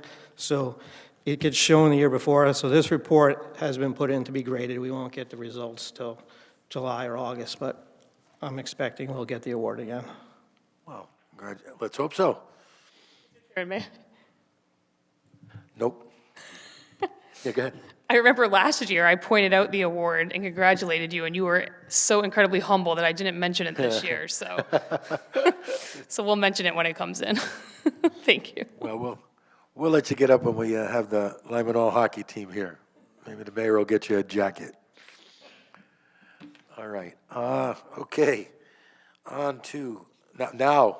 It's on to item 9. Correct? Very good. This is a discussion of the Facilities Condition Assessment Report with Department of Public Works Director Robert Baltramitis, as requested by Councilor Rivard. So welcome, Mr. Baltramitis. And I will ask Councilor Rivard to... Point of order, Mr. Chairman. Did we need to do public comment on the budget item? Yeah, we actually did. Hold on to this for a moment. We didn't take a motion yet. I apologize. Was there anyone from the public that wished to comment on the discussion of I can't call it that, the audit report? Yes, sir. I apologize, Mr. Chardullo. Thank you, Mr. Chairman. As I've said before, it's not you, it's me. Pardon? Go ahead. I just wanted to focus on a couple things in it, because I've brought these up in the past. At the end of 2025, which was June of this last year, we had according to the audit report, we had a $34.2 million surplus. We can only justify 10% of that, which is the unassigned. And typically, what we've been told by the administration, I assume the administration today feels the same way, that we have to keep 10% in reserves, because anything beyond that doesn't affect the bond rating. So the 14 million, I guess my understanding of it is that it's excess taxation.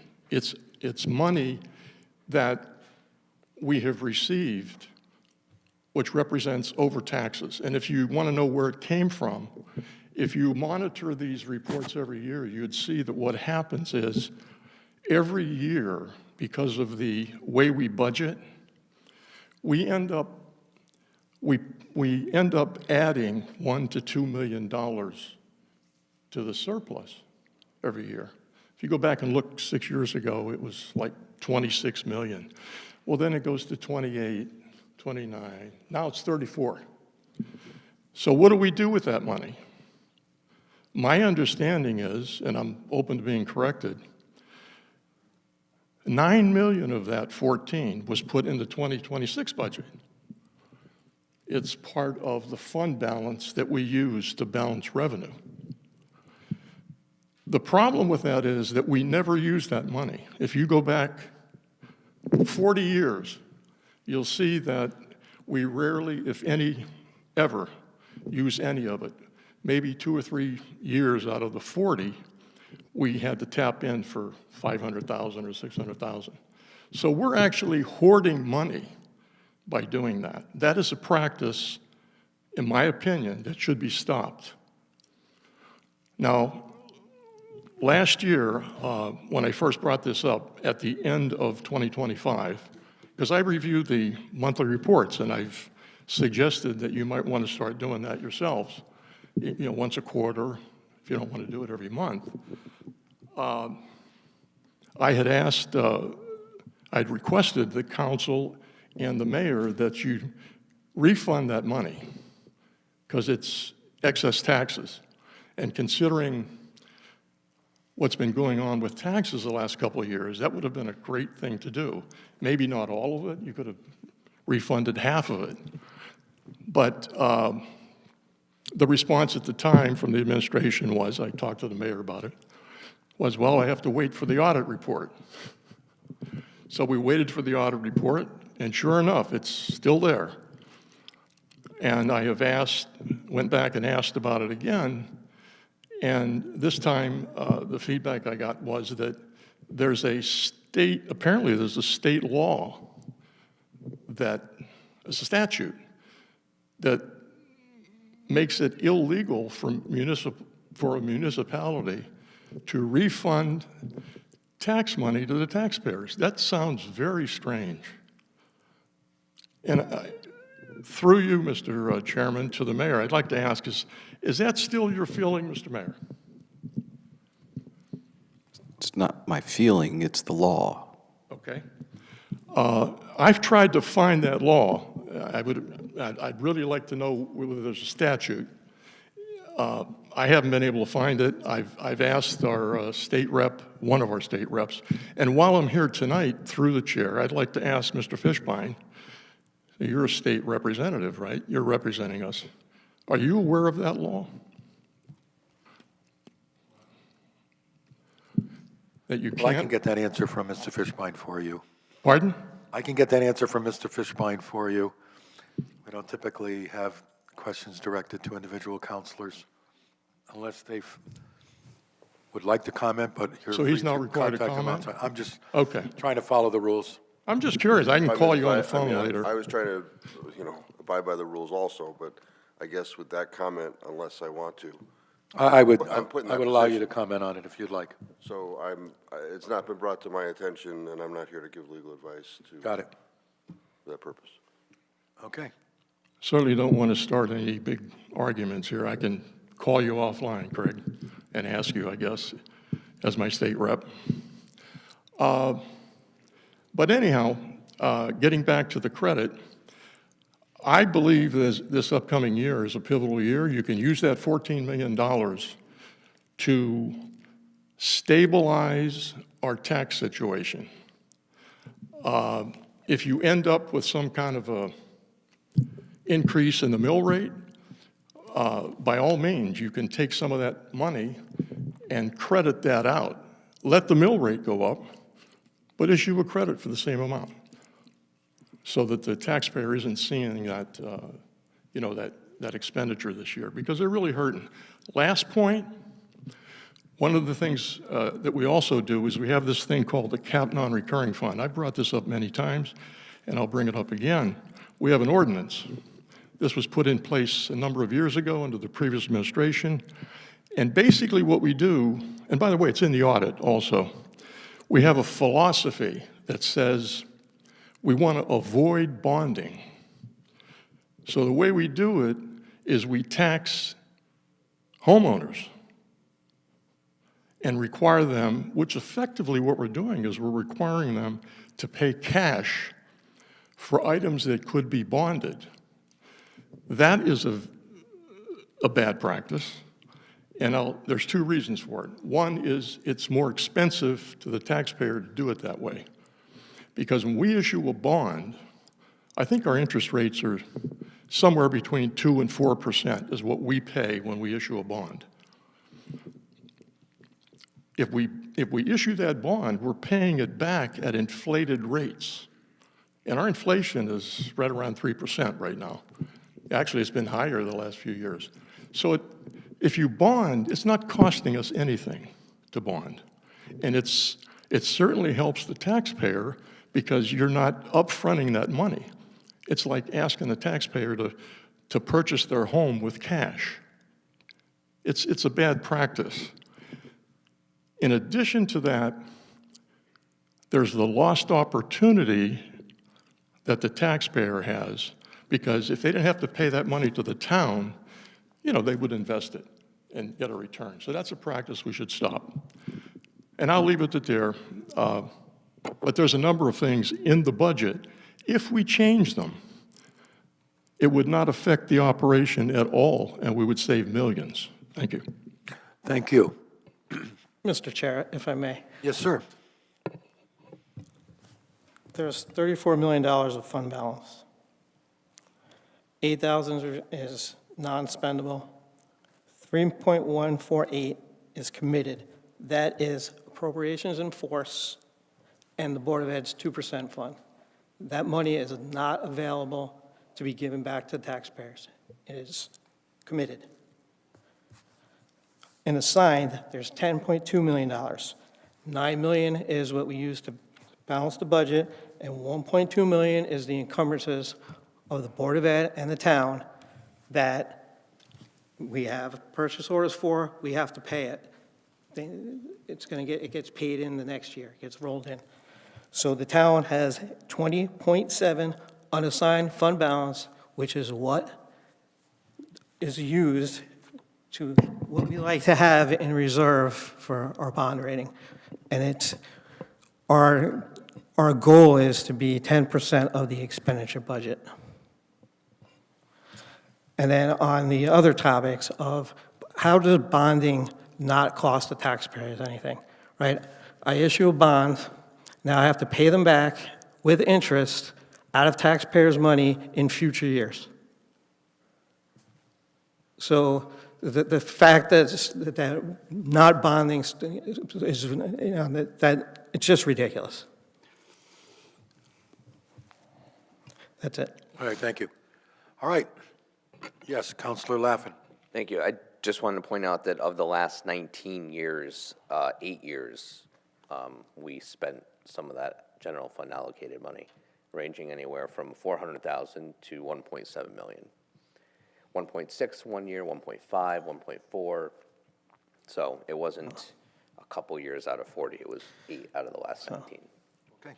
And one other comment on that. All right. When the $9 million is used, that is the reduction of taxes. Right? We're not, when we use that $9 million, we're saying we're not going to raise taxes. We're not saying we're going to spend all that money. We're saying we're not going to raise 9 more taxes. So Mr. Jardul likes to say we should get rid of that. So basically by getting rid of that, it's going to raise the mill rate $2 million. You know, we'll give them the refund and I got to raise the mill rate. He's going to have to pay twice as much the next year. It just makes no sense. Well, I'm not going to open up a back and forth argument about those philosophical points. You're free to respond one more time, Mr. Chardulo. Quickly, or briefly, I should add. Yeah, on the 9 million. Right. Again, all I can say is if you go back and look, and I've looked at the last 7 years, we put funds into the revenue budget to balance. Yes. We tell everybody, look, we're not going to tax you this amount, but we need more, so we're going to give you a tax increase. And when you look at the end of the year, in 2025 is a great example of it. The surplus that we have left over always exceeds that 9 million or whatever we put in. So is it done intentionally or is it something else? I don't know. Okay. But yeah, I would say take it out. What you could do is set it aside. If you want to raise taxes by another 9 million, scrutinize the budget and see if they can justify it. But to allow it to go on is, we're hoarding the money. Okay, thank you. Anyone else? Okay, Councilor Tata. Just wanted to clarify one more thing, because I think a huge portion of the point I wanted to make tonight was about the surplus, and I just want to make sure we're all on the same page here. The surplus, Mr. Senate, correct me if I'm wrong, the surplus was 2.1 million, correct? Actual cash, so I'm looking at money in the bank, right? I'm not looking at accrual basis or anything, I'm looking at cash. So we started the year with a certain amount, and we ended with $2.1 million more when all was said and done, correct? Well, you can't look at cash. You would look at fund balance. So. Correct, I'm sorry, yes. I meant cash method of accounting, But not actual cash, yes. But it's 1.9 for the general fund. 1.9, okay, and on a $200 million budget, so 1%, correct? Yes. I mean, that, to me, budget-wise, that's spot on. I mean, I don't know how much closer you could expect to get. So that's the surplus, $1.9 million. It's on a $200 million budget. That's the money that, we collected more than we needed, was 1% of the entire budget. I mean, I'm happy with that. I don't think that was a year that we overtaxed anybody. So I just want to make sure we all were clear on the number of the actual surplus. Thank you, Mr. Chairman.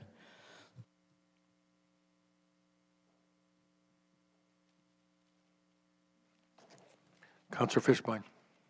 Thank you, Mr. Chairman. Thank you for the opportunity. I did spend a little bit of a time looking at this issue of a tax rebate. Since I was put on the spot a little bit, I just want to, my take on it. It appears that there was a case in 1976, Pepin versus Danbury, as well as in 1966, Bennett v. Glynn, where our courts said that because we are a creature of the state, we can only do what the state lets us do pursuant to statute.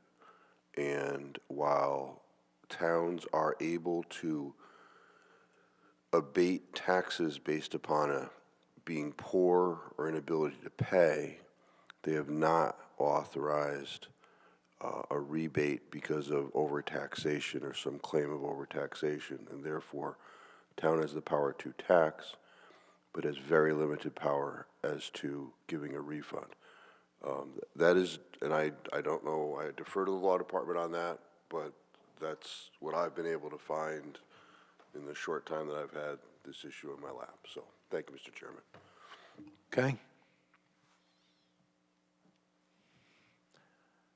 All right, and on that, we will close that item. Thank you very much, Mr. Senna. Thank you, Councilor Tata, and all others who participated. Now, we'll move on to item 9, and Councilor Rivard, the floor is yours.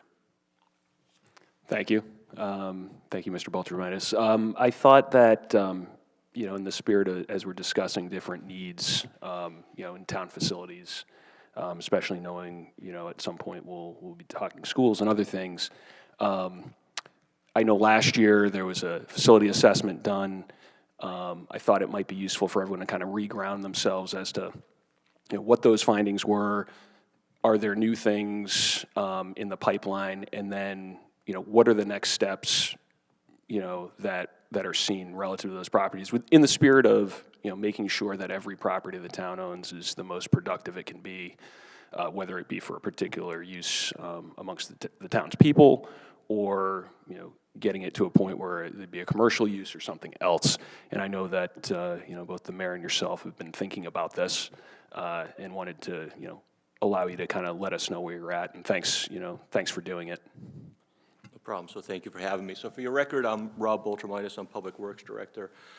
So I think I'll start with a little background. I'll try to be very brief. So back in early '24, actually it was very early, and I think it was the mayor's first month of office, I asked him, so would you be interested in doing facility condition assessments of the buildings that Public Works maintains? I remember the word he used. He said, genius. So coming out of that, I guess he was talking about me, but so coming out of that, we found the funding. We went out to RFP. We followed the town's standard RFP process, the two-part process, where qualifications and price are both evaluated.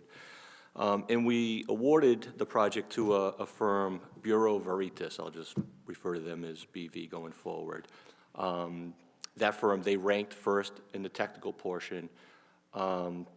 Ironically or luckily, they were also the most competitive in the pricing as well. And I think they did a great job. So a little bit about them. They're a national firm. They're an architecture engineering firm. They have over 800 professionals. And they specialize. They do facility condition assessments, and they do asset management services for their clients.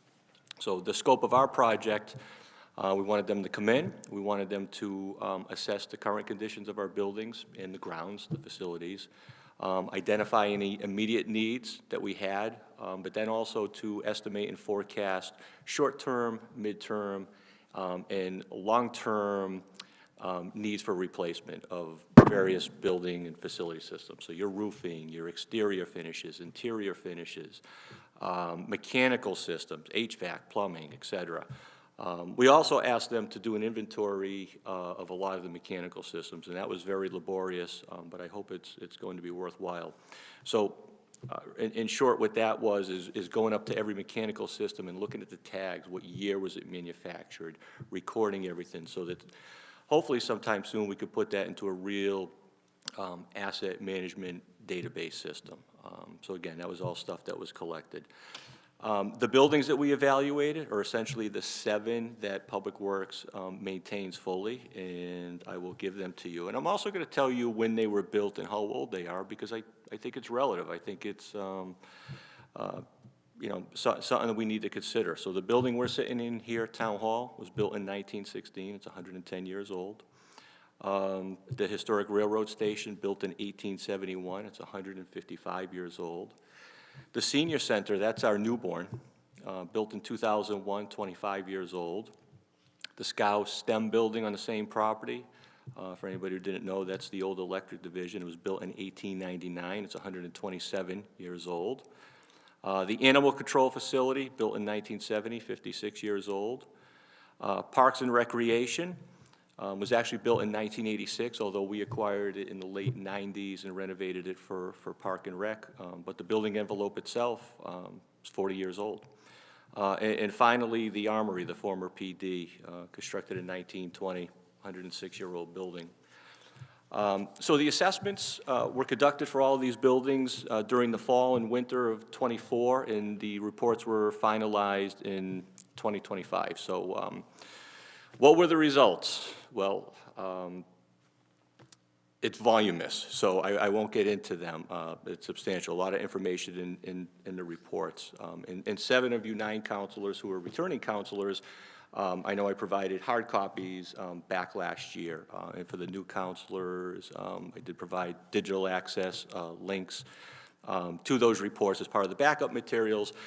I don't expect that anybody has read them cover to cover, but I do hope you have, or you could look at the executive summaries, because I think the consultant did a really good job in an executive summary, you know, representing, you know, the condition of all those assessments. So an important takeaway, I think, is that the consultant rated all of these buildings as being fair. And as an overall condition. Some of the elements, you know, may be good, they may be excellent, some may be, you know, poor. I don't believe anything was failing. That's another rating category. So all 7 buildings overall defined as fair. And I want to read to you what their definition of fair is. Showing signs of wear and use, but still satisfactory as is, typically near the median of its estimated useful life. Component or system, or in this case building, is performing adequately at this time, but may exhibit signs of wear, deferred maintenance, or evidence of previous repairs. Repair or replacement will be required due to the component or system's conditions and/or its remaining useful life. So again, so just for some context, you know, below that fair rating, they had poor and they had failed. And conversely, above the fair rating, they had good and excellent. Now, frankly, to get an excellent rating, your building is probably brand new. Even a good rating, you're probably in the 8 to 10-year-old category. So I think fair is, well, I hate to say it, it's a fair assessment. I mean, that's where we're at. So the reason we're here is what's happened since then. Well, fortunately, the town, we issued another RFP last year to establish on-call services with design professionals, architects, and engineers.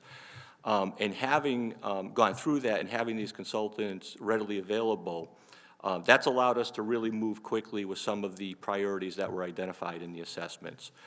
So we've already begun designing, we've begun studying and evaluating and developing cost estimates for a number of the capital projects that are going to result from those facility condition assessments. So at this point, I have a handout.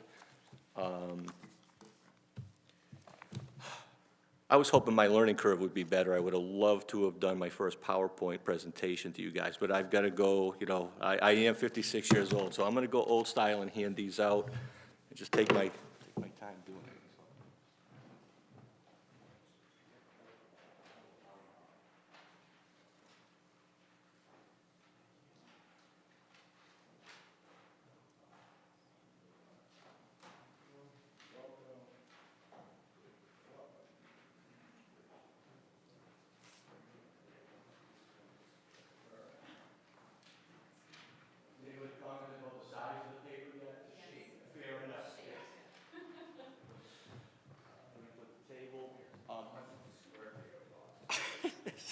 All right, now I have to explain. And I also.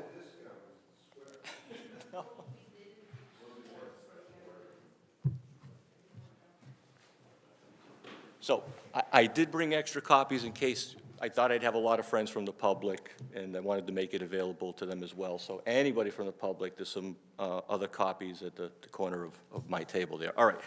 So the size of the paper, when I printed this on 8.5 by 11, I was like, oof. That's pretty hard to read. Let me print it on 11 by 17, which I did, but then there was a lot of space on the bottom, so I sliced it off for you. So that's an explanation as to the size of the paper. You probably don't want to know the answer. I think it got recycled, sir. It got recycled. All right, so at the very top of the spreadsheet, you'll see it's labeled DPW Budget Prep 2627. So my staff, my leadership, and I met with the mayor and the comptroller 2 weeks ago on March 10th to present our departmental budget for the upcoming fiscal year. And what I included in that was this list of capital projects. And some of these have obviously come out of the facility condition assessments. Some of them are other capital projects that we recognize are necessary. So just to be clear, these projects, they're not part of my actual budget request. These projects, they'll likely come to you forward separately as some type of bonding ordinance request, but I'll certainly leave it to the mayor and comptroller and how that's best packaged and presented to you. You know, but I think it's important that these projects exist somewhere in a multi-year capital framework. I know that a lot of grant applications require some evidence of, you know, local government planning capital projects and the legislative body hopefully approving those capital projects. So I think that gives us a chance going forward to be successful with future grant applications. And of course, we intend to be aggressive and chase grants for any of these projects. So a few highlights from this spreadsheet. If you count them up, there's actually 30 capital projects here that we're listing to be completed over the next 5 years. That one column that says from FCA, just to explain that is it from the facility conditions assessment? It's a yes or no. So you can see which ones are resultant from those assessments. The other ones are needs that we have identified. I've broken this up into 2 categories, the 1 to 2 year, or kind of immediate need, and the 3 to 5 year, more of a medium need, if you will. And then lastly, the comment column, you'll see that actually 13 of these 30 projects have essentially begun in some form or another. Either it's in design, it's been designed, or it's being studied and cost estimates developed. I can go down these individually. I don't know if that's the intent of the council. I think we would certainly get into project specifics when it comes to you as a bonding request in the future. We would talk about that because you're going to want to know the you know, the severity and the need for that particular project. But I'm happy to go down the list or whatever the chair and the council decides on that. So I guess I'm looking for input at this point. Councilor Rivard, it's your item. First, let me say thank you for this. I think this, at least for me, is you know, is very helpful, and at this point met my intent of what I was looking for, because I think, one of the things that can happen sometimes is, we approve a project, but we do it maybe without visibility to everything else we have ahead of us as well. And I think when you have the context of, hey, look, this is what we think is most important over the next 5 years, at least relative to these buildings, we can then view other things that come to us in a bigger picture lens, which is our responsibility to try to, pull all this together. So this is very helpful to me. I recognize these are just kind of rough estimates. And I know recently you were speaking with the architect and the consultant that you're working with, and there's probably more refined assessments to come. I'm not sure exactly in the normal budgeting process how, a bonding waterline list or whatever comes about. It sounds like it's separate from the actual annual budget, but maybe that's something that we can, work towards together as maybe this is the starting point of a bigger list that might come from various other departments as well, and then we, I don't know, just something to think about. But this, for me, meets the intent of what I was asking for, and, obviously any other counselors who, might have questions, I think it's a good opportunity, so thanks. Yeah, no, you're welcome, and to that point, and obviously Mr. Senna is here, when we sat down to go over the budget, and he saw this last page, Tim, you could correct me. I thought you might have actually been impressed and hoped that other departments would develop a similar list so that the town going forward, can look at all of the town's needs. After my heart jumped a beat, yes, that's true. Well, yes, there is always those bottom line numbers, absolutely. Yeah, I wasn't commenting on the dollars. I was just commenting on process.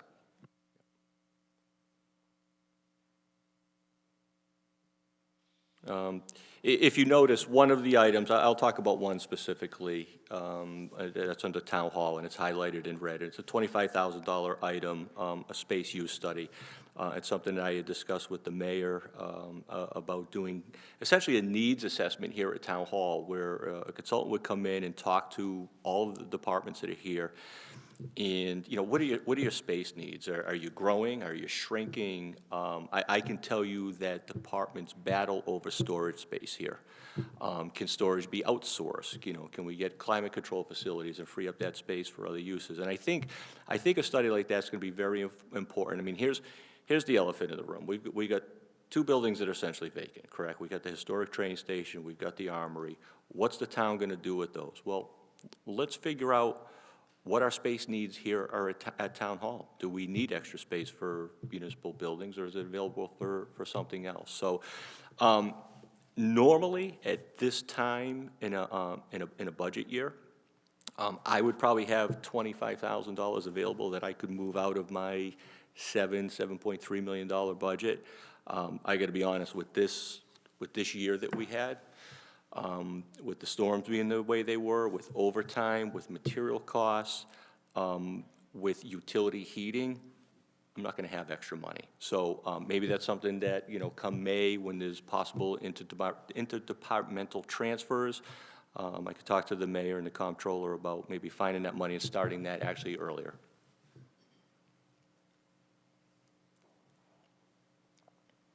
Okay, anyone else? Yes, Councilor Tata.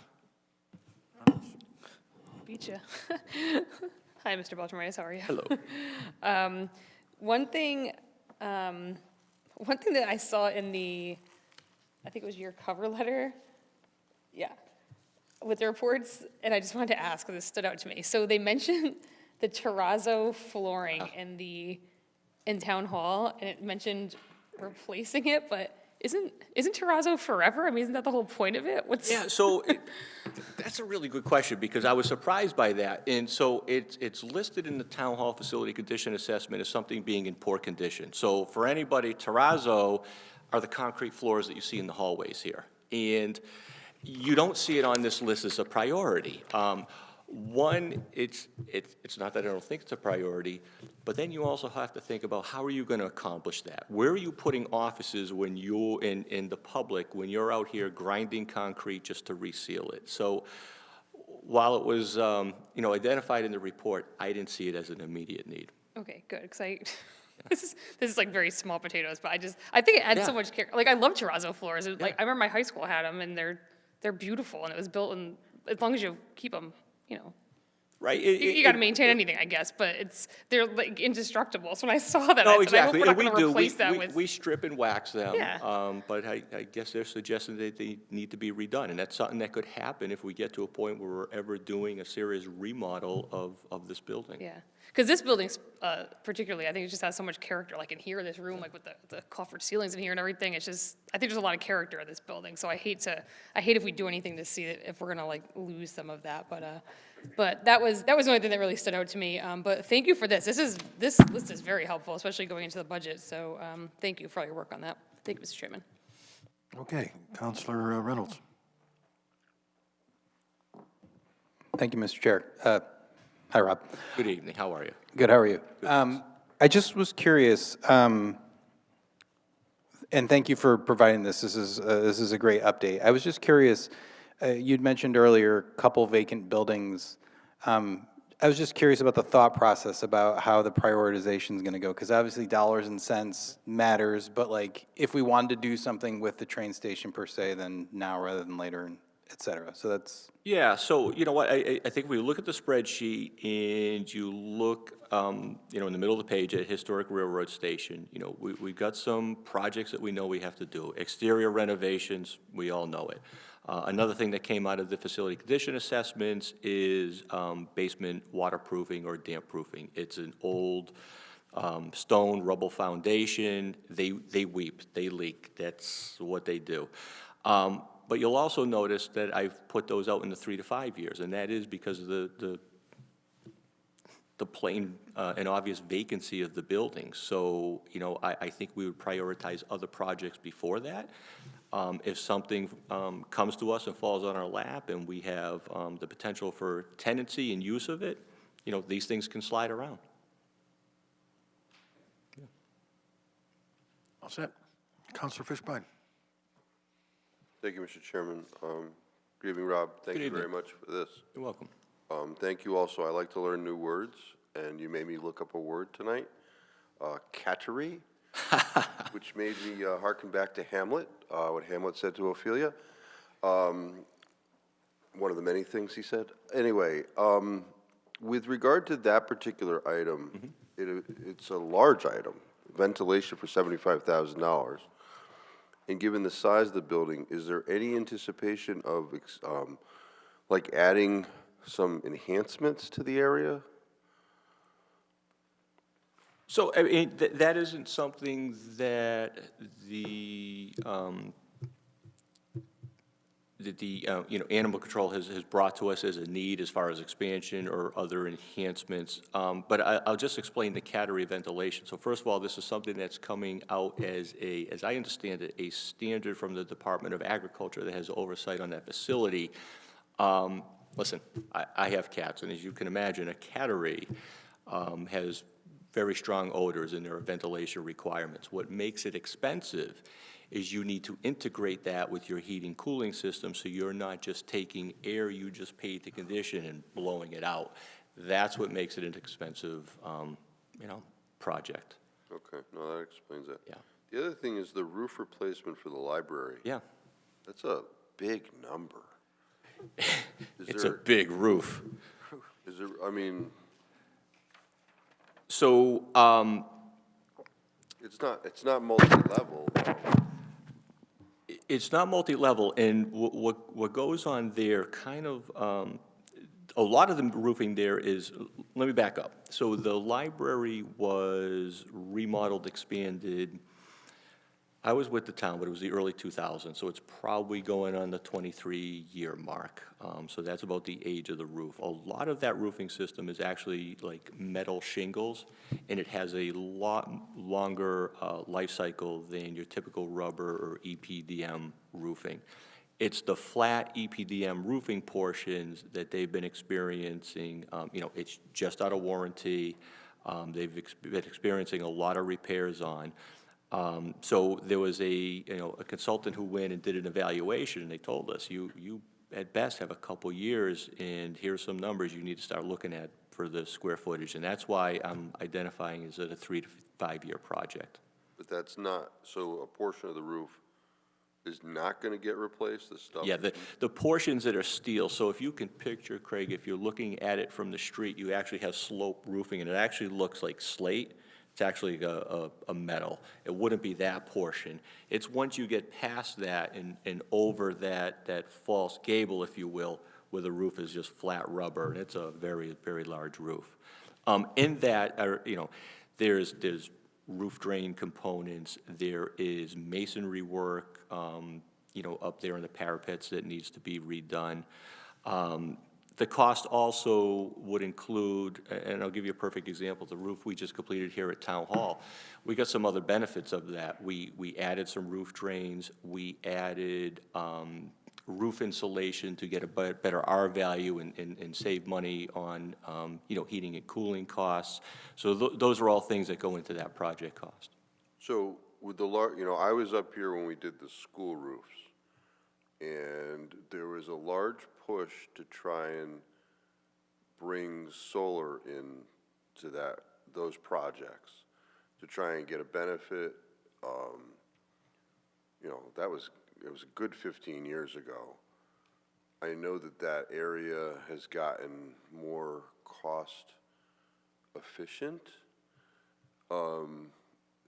If there was going to be some sort of walking down that avenue, this would be the time to do that, to integrate with the roof. So I'm just, many of us were not even up here when I dealt with this. But, we do have low electric rates right now. Mm-hmm. It may be an opportunity to take advantage of something like that. So I'm just throwing that out there. No, that's fair. That's something we could talk to the ED about as to what incentives there are. It may make sense. To your point, the finances have changed, and it's also a building that has quite a bit of use. In other words, you're running power in there a fair amount of time, long days, and it may make sense, and it's worth a conversation with the ED. Yeah. Okay. And the last thing I had, are we going to get us? I love this, right? Cool. This is like the kind of stuff that really boots on the ground. I've been looking for something like this with regard to our parks for a long time. Yeah. Is there any opportunity, I don't know if the people you worked with for this have that expertise. People have been identified in my past being up here that may have that ability. Is there any sort of movement to try and get a similar plan for our parks? So one thing I'm happy to report is DPW, we have a really good relationship with Park and Rec, with Kenny. I talk to Kenny several times a day. And we, especially going into this budget cycle, and with engineering and planning the cap, our proposed cap non-recurring project request, we've had a lot of discussions about parks and sequencing park improvements. At one point, we're considering maybe doing it, to your point, exactly this, with an independent consultant coming in and evaluating parks. I believe that Park and Rec, their intent is to do something similar in-house, and then develop, those project costs and kind of lay them out in the same type of capital, near-term, mid-term, long-term forecasting. Okay, if you have any voice in that plan, that project, I would just express that I think it's very healthy when we have someone who's not in-house doing those things. They bring knowledge from other towns, other projects, things like that. And, I don't want to presume a bias by anybody, but, individuals that are working with the things may have certain pet projects, pet aspects. And I'm looking for something more objective than subjective. So just my 2 cents. So, fair enough. And, I think that was one of the benefits that came out of the facility condition assessments. In fact, when that consultant came to town, it wasn't that I refused to meet with them. I didn't want them to have my input. I didn't want them to have any biases. So, thank you, understood. Mr. Chairman.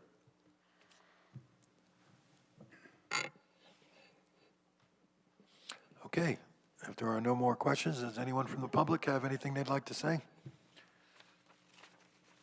Bring it back to the council, and it looks like Councilor Tata. Thank you. Just one question. Under the senior center, one of the items is EIFS, repair, clean, and seal.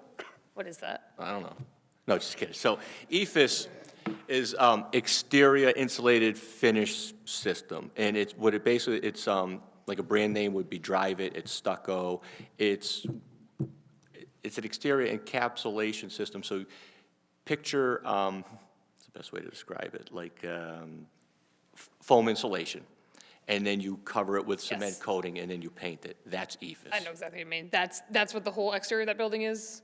Most Or of it, most or all of it is EIFS. Okay. And it, you know, again, it's 25 years old. It's due for some attention. Thank you. Thank you, Mr. Chairman. Okay. Councilor Rivard. Thanks again. You're welcome. One thing, and I don't know if I can ask for things to be considered, but in the Parks and Rec building, I know a lot of folks would love if there was Wi-Fi there. I don't know, where that is in the concept, but you go in there anytime on the weekends, after school, whatever. A lot of people are, hanging out, like waiting for their kids to do stuff, and I know that would be something I think the public would appreciate. I have no idea, how that would, what it might cost or whatever, but if we could add that one to this, I think people would appreciate it for either down the stream or wherever. So to the extent that that would occur, it wouldn't be part of this. It would be something we would develop with the IT department. Okay, through the digital initiatives. Okay. Yeah.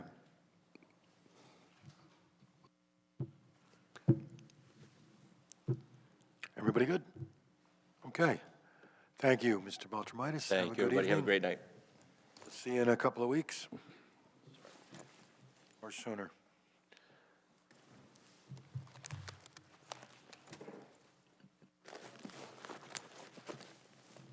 Item 10 and 12 have been removed, so I'm going to take a motion on item 11. Mr. Chairman, I make a motion to enter into executive session pursuant to Connecticut General Statutes 1-2006, 1-2009C, and 1-225F to discuss PFAS litigation. Second. Motion been made and seconded. All in favor, say aye. Aye. Rob. Aye. Rob, hold 1 second. Any opposed? Abstain. Okay, we're going to executive session. I guess I was just going to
the thing, yeah, during vacation, and that was a mistake.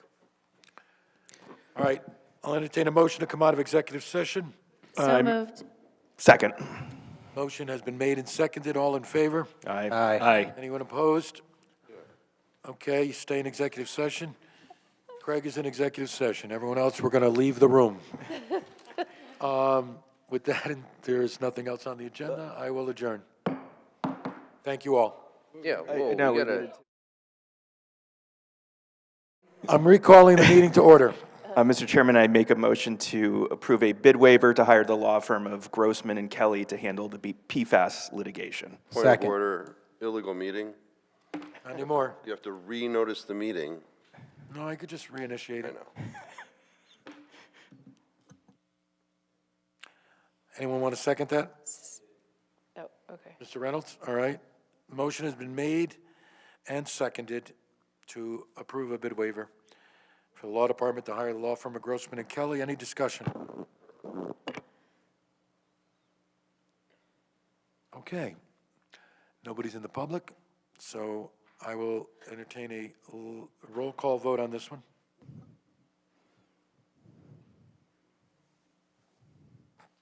Allenson, Yes. Carmody, Yes. Fishbein, Yes. Laffin, Yes. Reynolds, Yes. Rivard, Yes. Versace, Yes. Tata, Yes. Testa. Yes, it's unanimous. The motion has passed. Okay, now that I believe there's nothing left to do, I can officially, I was just kidding the last time, I can officially adjourn this meeting. The gavel banged, I don't know. There it is. How do you restart a meeting? You can't, huh?